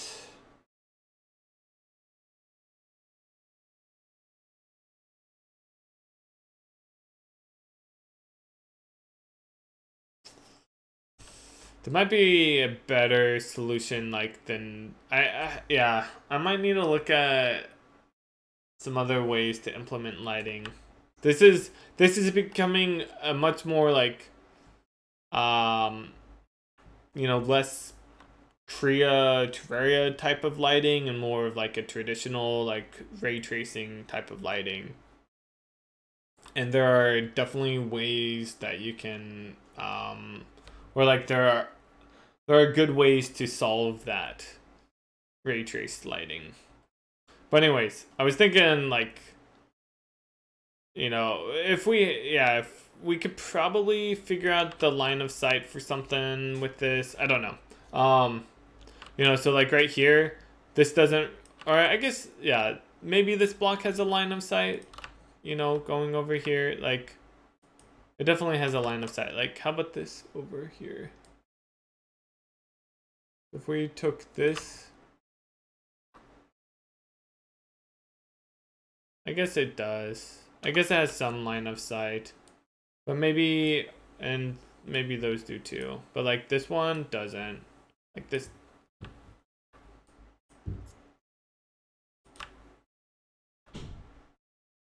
Yeah, that does not have a line of sight. So it's like, how do we calculate that? That if we have a line of sight or not. But, yeah, then I was also thinking, one easy way we could do it is this iterate, you know, like calculate that line, the slope, you know, and then get every single tile along that slope, factor it in.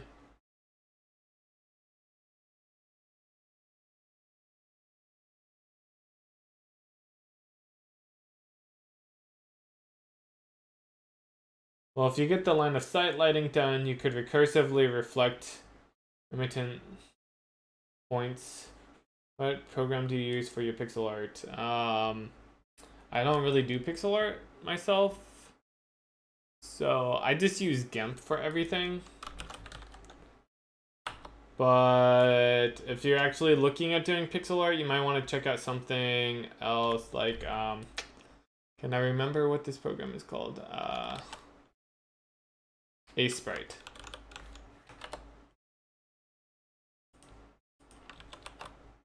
Yeah, you might want to check out Sprite.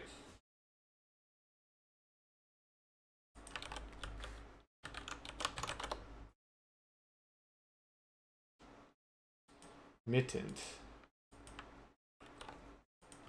Yeah, no problem. So yeah, calculate the light source.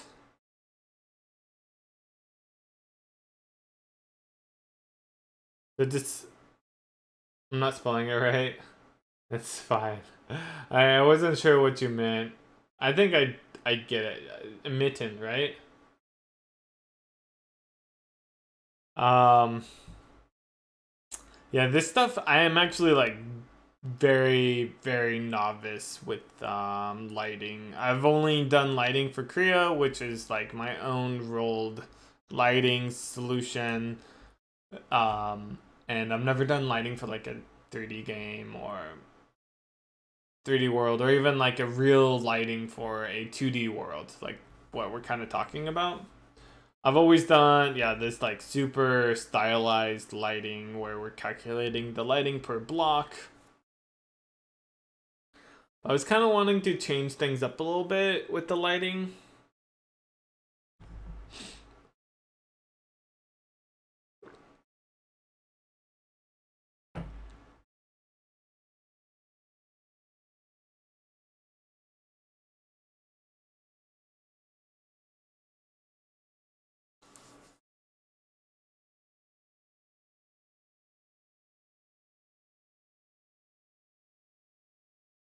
I'm just thinking about this.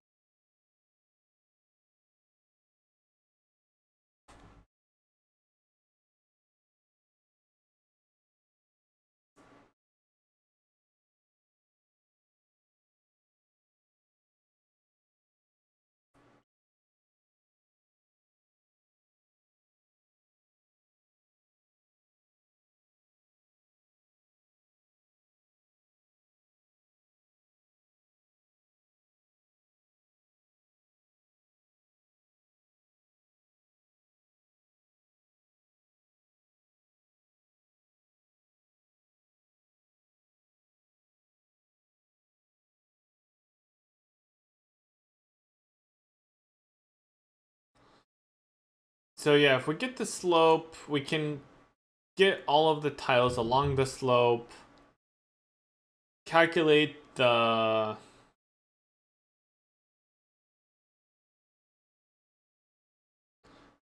hey T-Lock, what's up, man? Good to see ya. I was just thinking the other day, I haven't seen you for a while.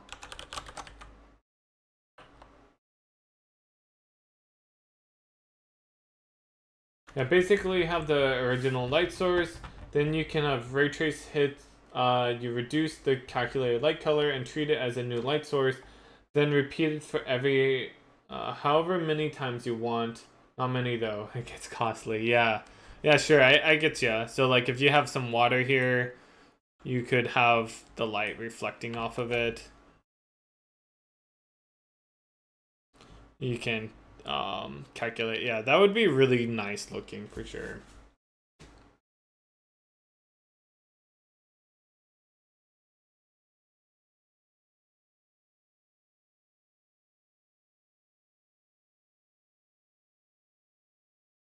With this, you could even calculate, like, you could kind of render some light rays if you wanted that go along that light source path.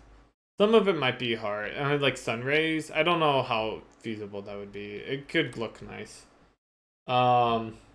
Maybe also do that in the water. I don't know. Am I doing lighting on the CPU on a per block basis or GPU per pixel? That's what I'm kind of trying to figure out right now. Yeah, we're just looking at how we want to handle all of this data. Like, I could also do it per block on the GPU.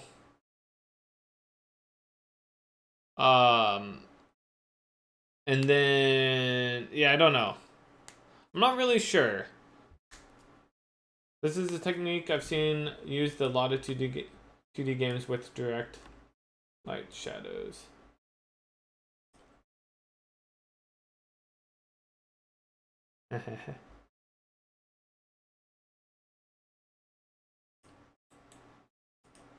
Yeah. That's kind of what I was thinking. That could be cool. Yeah, that's a good solution. Monaco, Gish. Yeah. Oh, this is a nice little site.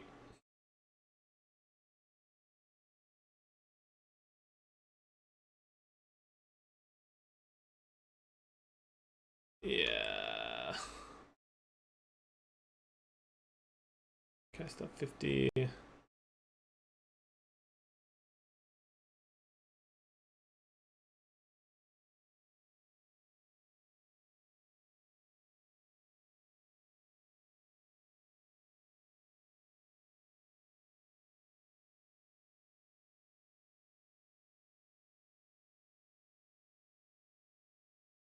This is pretty nice.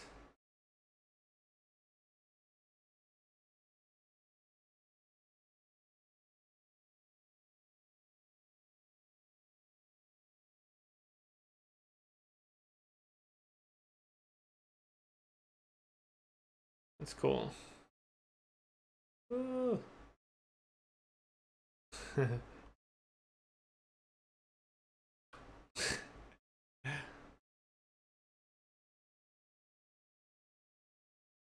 This is perhaps a better demonstration of it. Alright.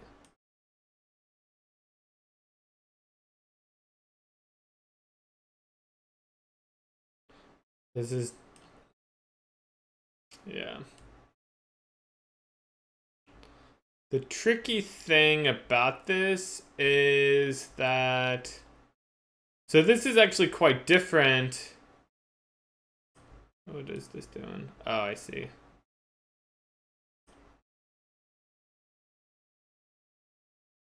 Whee! Um...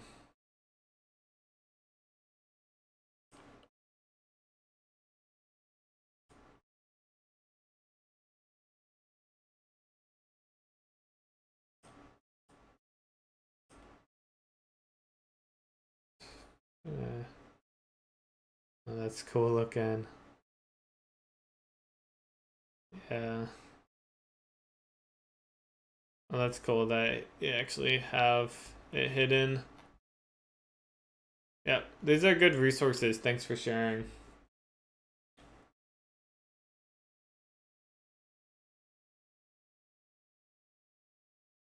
Finding outputs.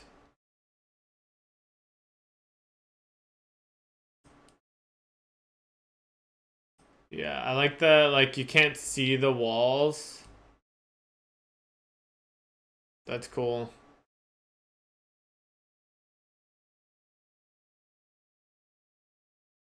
Whee!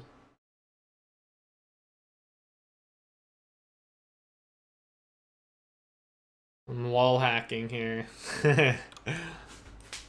Yeah, cool stuff. Cool stuff. I've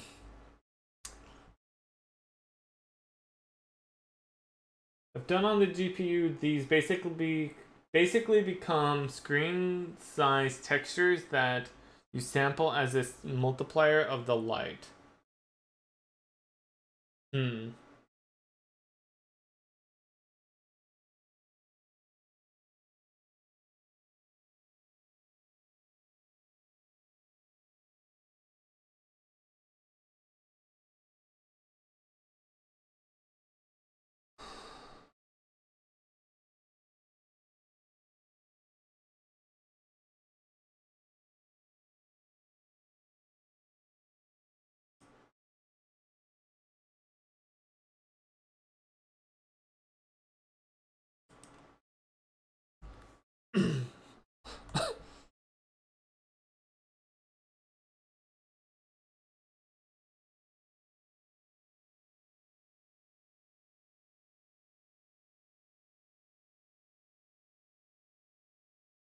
If you get the screen coordinate, sample this texture, it gives you a 0 to 1 value. You reduce the calculated light according to that value.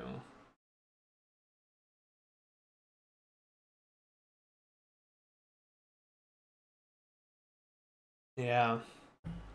I guess it kind of comes back to the design of things. Let me throw these up here. So it's like, what do we actually want from the lighting?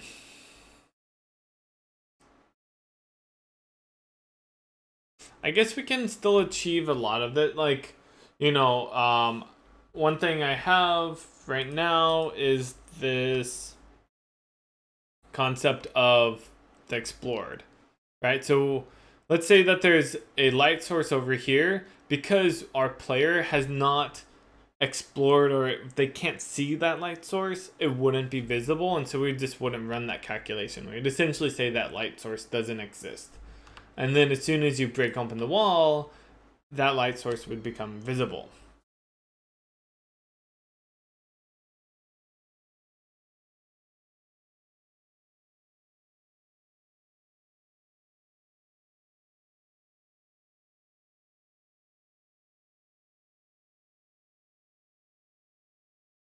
Yeah.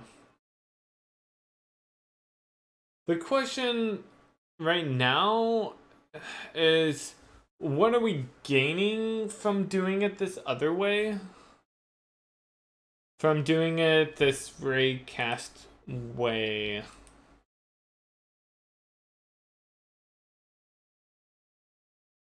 Or, this one, whatever. Either one of these.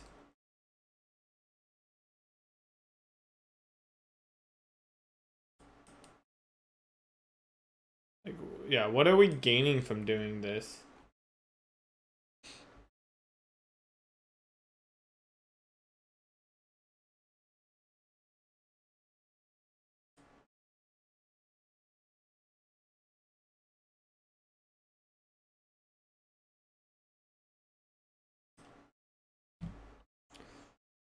Um,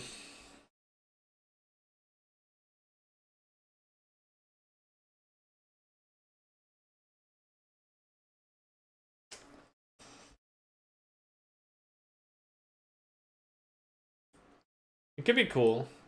I mean, it looks pretty neat. Sure.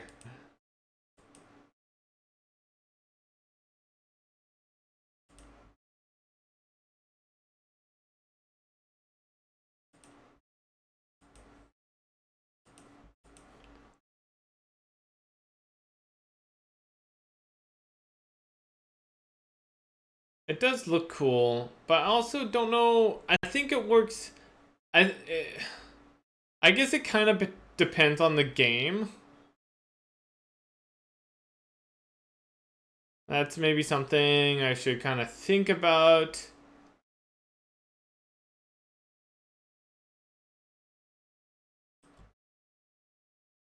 Is,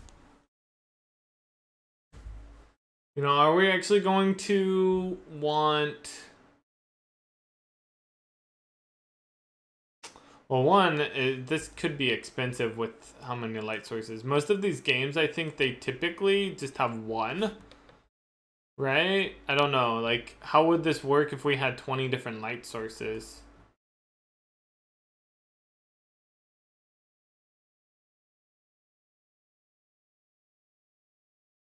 Or 50. Like, some of them, like, yeah, might be kind of expensive. I don't know. Maybe. But also, I guess another thing to think about is, yeah, the visual aspects of the game. You know, this is a lot like higher um, fidelity, I guess, higher resolution with the lighting. If you look at something like Terraria, it's kind of more blocky. Gotta click the checkbox. The 24 light sources. Wait, where?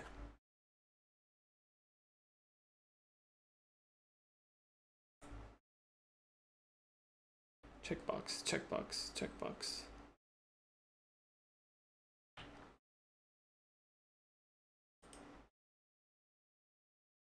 Sorry,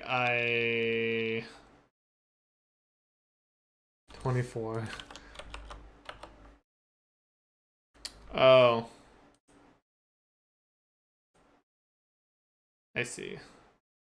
That's pretty cool looking.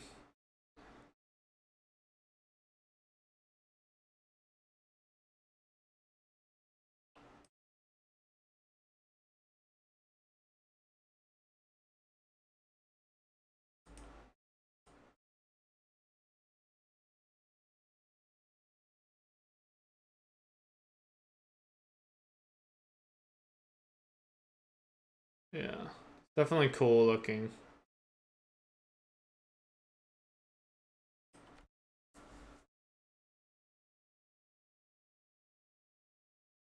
Octopath Traveler. I haven't looked at their lighting solution though.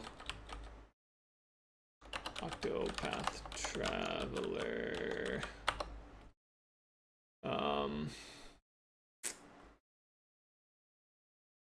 Do you have any like good sources that you could point out to like highlight their light? I see a little bit of shadows there.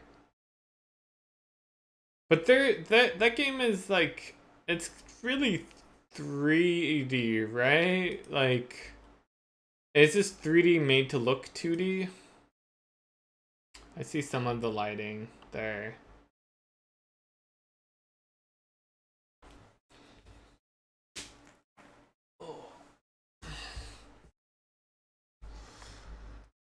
I love this visuals of this game. They actually, yeah, it's like it's basically 3D but kind of made to look 2D. But you can see that the lighting is being calculated on the like in a 3D space. Casting shadows.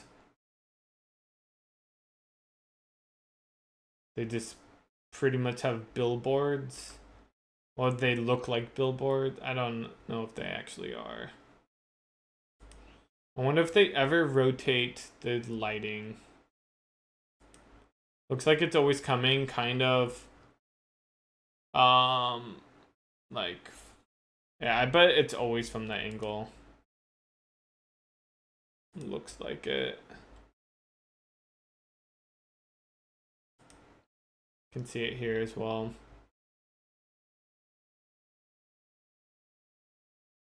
Yep, that game looks awesome. Yeah.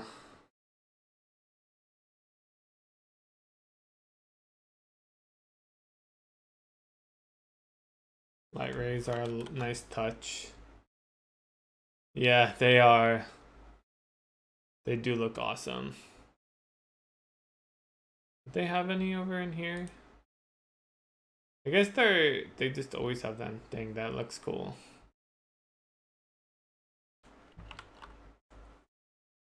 Trying to look for the towns. See.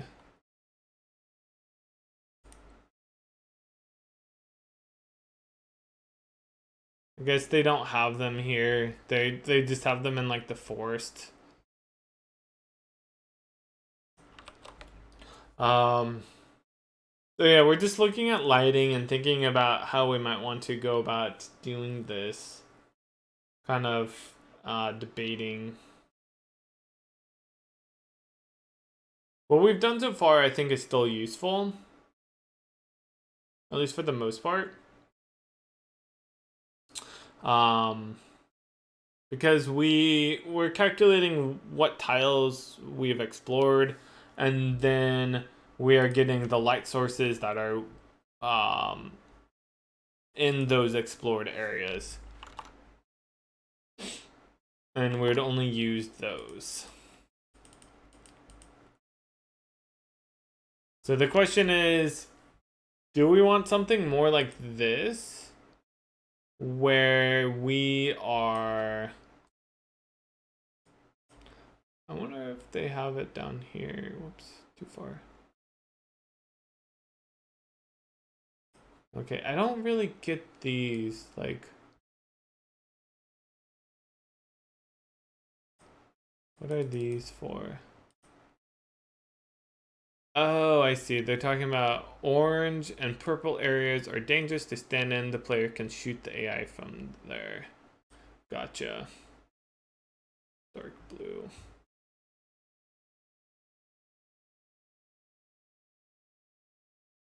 That's pretty cool. I mean, it's not something I'm gonna need or use, but that's cool. I wasn't sure what that was referring to.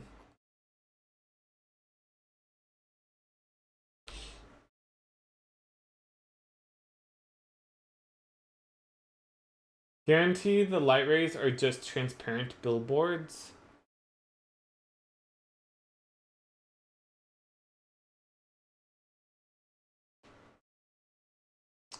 Yeah. We can worry about light rays later.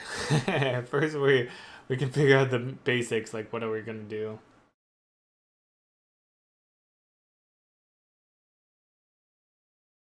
What is the needs to...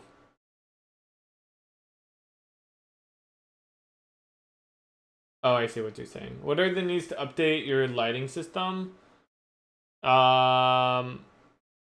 So we're not completely done, but what we have so far is like the first thing we need to do is update all of the holes. Make, calculate what's on the screen that, could be blocking light or whatever. Update that information.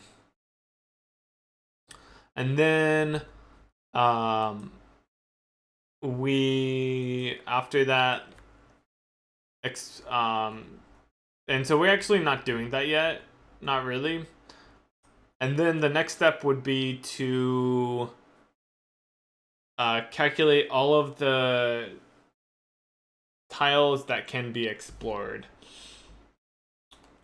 So basically, like what's visible and what's not, based on kind of like with this thing. So like all of the blackness is things that are not visible at that moment. Like if there's a light source out in this blackness, it wouldn't be updated. Like we wouldn't be rendering it because the player is kind of more in here. And it's kind of like what they do here, where it's like these light sources, well, you can still kind of see them, but you can see it's not like updating the outline for it. It's kind of like that is what I'm wanting to do, kind of.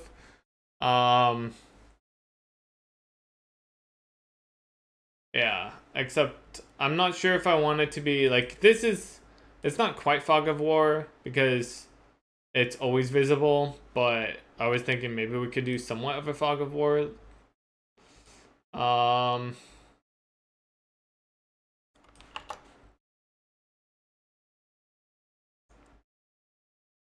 And then yeah, and so we get all the light sources that could be potentially are drawn, and at that point then we need to figure out what's the actual lighting. And so we're kind of at the point where we need to be figuring out, are we doing something like this? Are we doing something more like Korea? The answer is, I don't know. I'm a little afraid of doing something more like this because I really don't know what I'm doing in that case, which is not necessarily, I don't know, I shouldn't be too worried about that.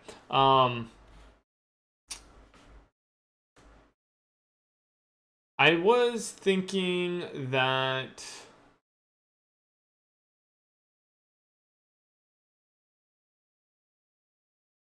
the game could be higher fidelity artwork, like illustrated artwork.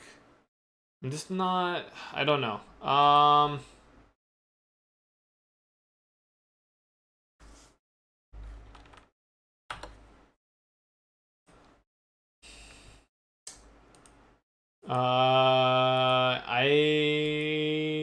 don't know.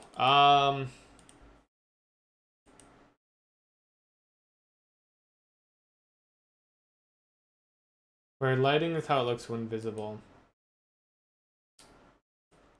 Yeah, yeah, sure. I agree with that. Like, fog of war is kind of a different thing. We don't really need to worry about that too much. I guess right now I just need to figure out, like, do I want something more like this?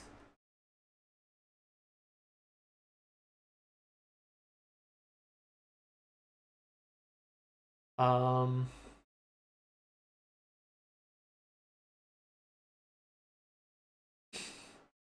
uh,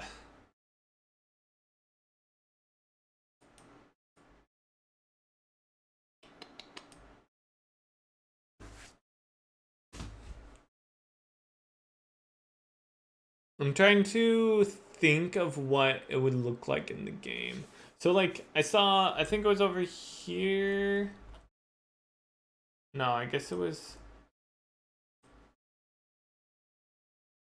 where was that at? I saw Gish. Where was Gish at? Oh, there it is.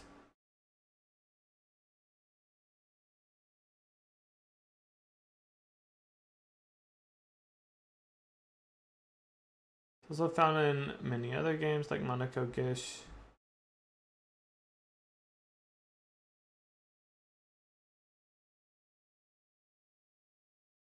So Gish and Nothing to Hide, those are platformers.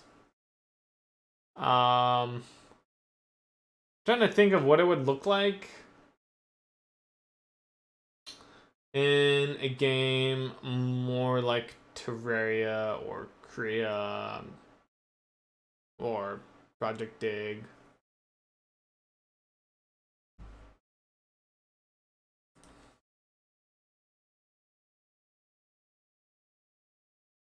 Where it had light sources. I could see it looking pretty nice.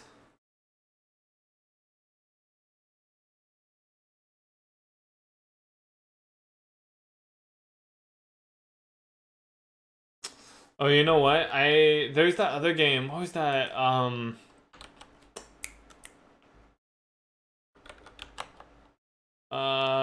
2D lighting game. What is that called? It's not a game.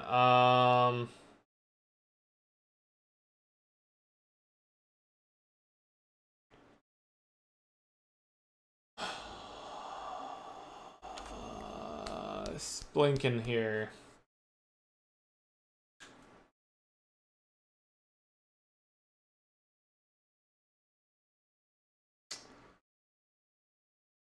What is that called? Like, is it bump matting?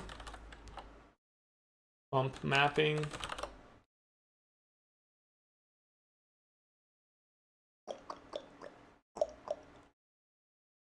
Sprite Illuminator. I think that might be what I'm thinking of.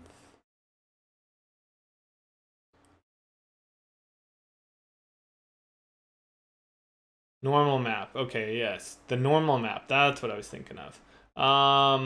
But there's something that supports that. 2D line normal map.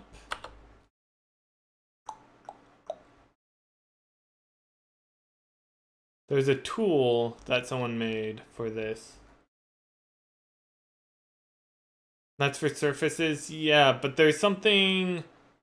normal map. Sprite lamp, that's what it's called. Sprite lamp.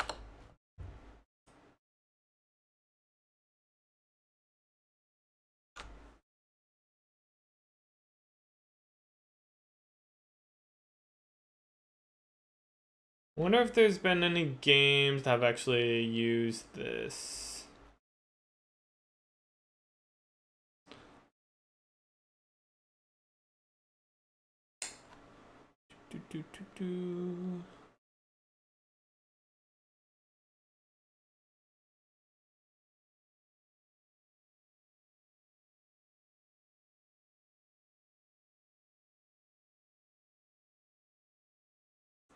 Yeah, I don't know how good it would actually look.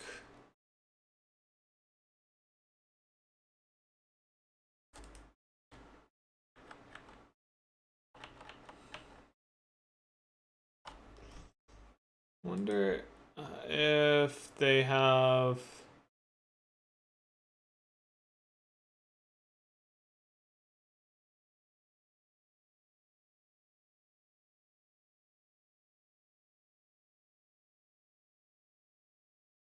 I guess they're... I thought that this was... It looks like they're working on a game here.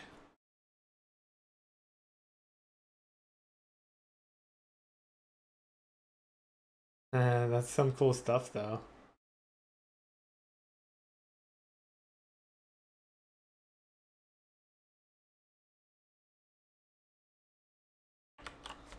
Let's... what I really want to find is like games that are using Sprite Lamp. I'm just curious to see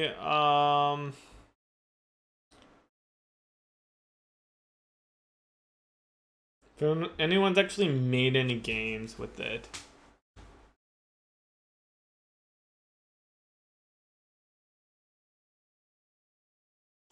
The thing about that though is it's probably super expensive to make assets using it.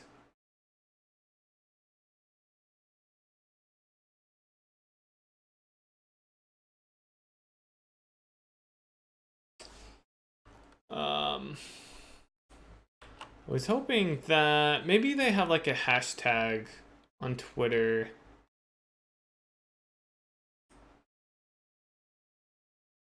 Let's see if they've retweeted anything. Oh yeah, I forgot Hype Jump used it.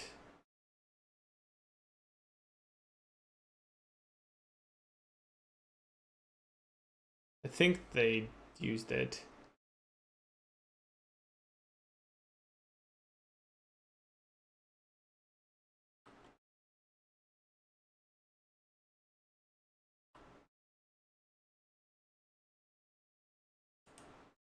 I've used up a lot of data.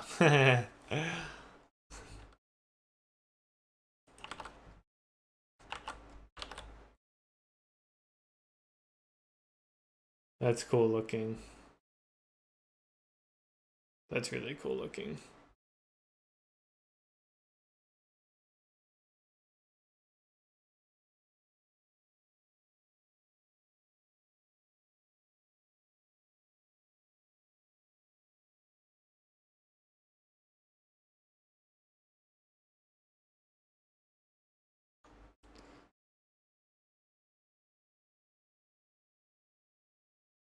Like that looks cool. I don't know how good of an idea something like that would be.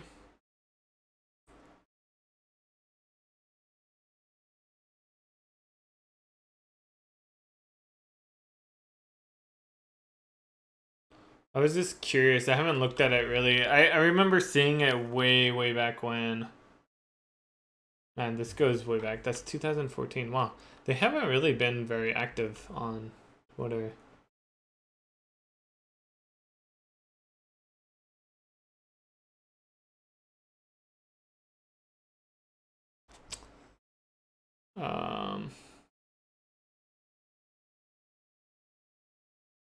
Like I like this. This is really cool looking. Yeah, it looks like no one really uses this. Or something. I don't know. I haven't seen any games that really use it. Apparently it's on Steam though.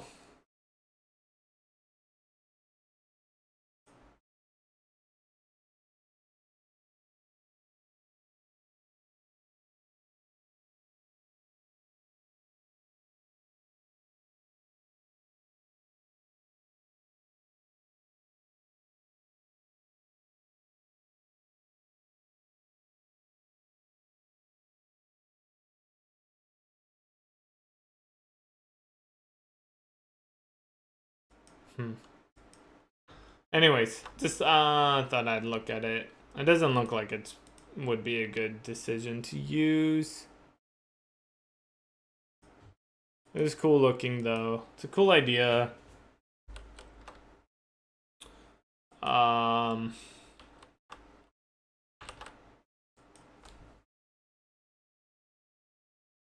was just thinking, like, one of the things that could be really neat is to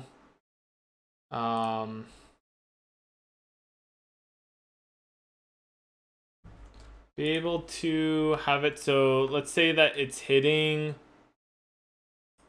the vines here, like it could highlight the, like that's what I was thinking, like it could highlight these vines coming, like the light could be coming in, it could highlight the vines on one side, maybe on the other side it could be darker, and you know, like all of the light over here would be a little bit darker. Like that would be really cool looking. Trying to convey that would definitely be challenging though.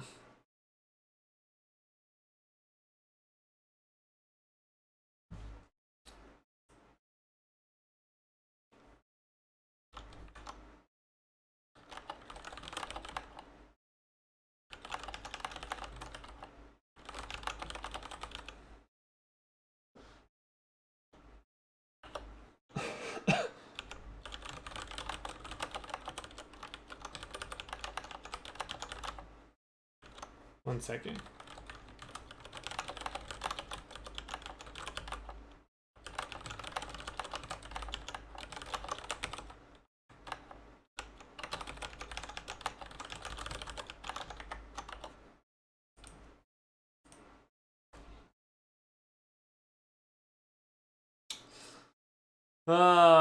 This is not as straightforward as I was initially thinking. I guess I was like, I hadn't really considered these possibilities. And then T-Lock came in, and Melted Gem Train, and they're starting to make me really think about it more. Oh, why are you guys making me think? Curse you. No, it's good, it's good. But it does make me feel like I'm not prepared to work on this. There's a lot to learn if I wanted to do it the other way.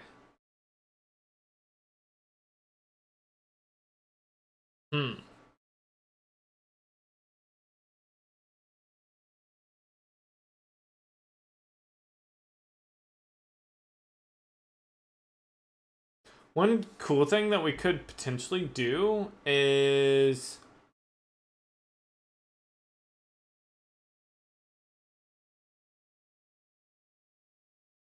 maybe it could be done after you start rendering. Nah, this would be something that you would be doing during the calculation.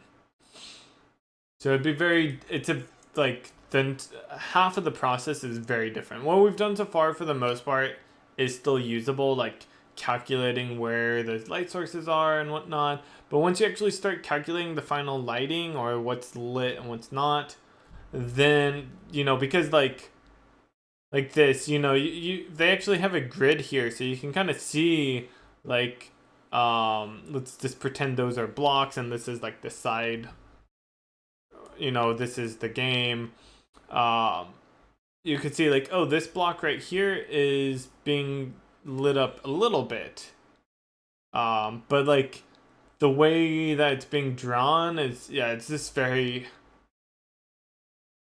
or like what is determining the light is very different. Like, you're not iterating over the tiles and calculating the opacity and doing all that stuff. It's just, yeah, it's very different.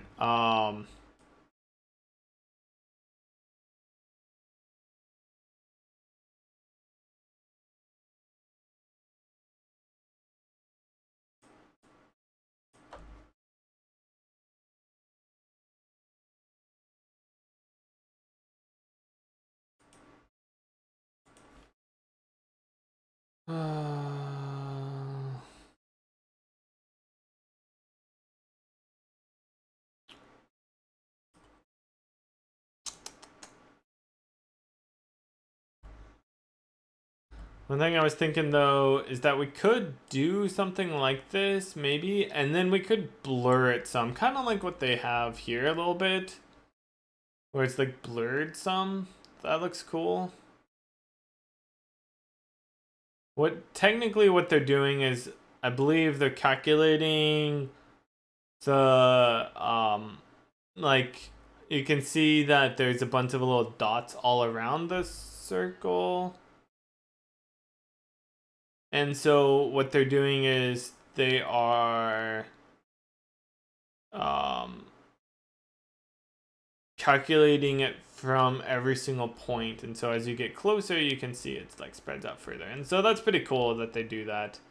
So it's actually calculating like, I don't know, maybe a dozen different light sources here, not just a single one. Could do something like that. Like, if you really wanted to, you could say, oh, for every single tile, every single, yeah, I don't know, maybe something like that. That's a little trickier.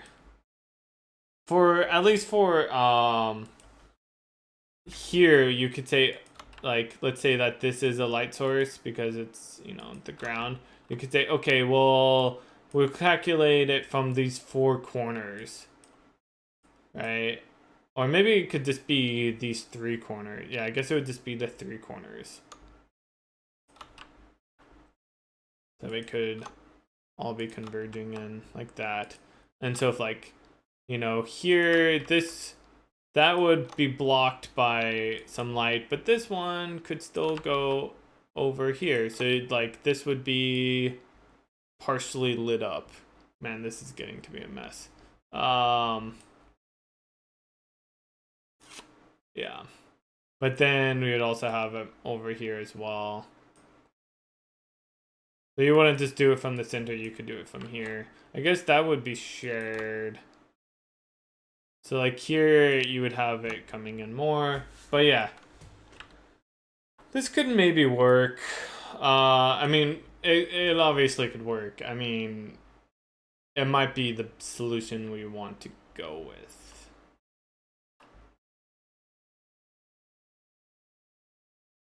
I don't know.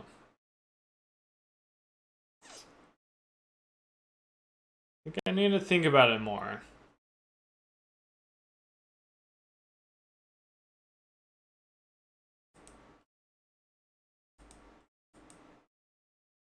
Maybe do some research as well.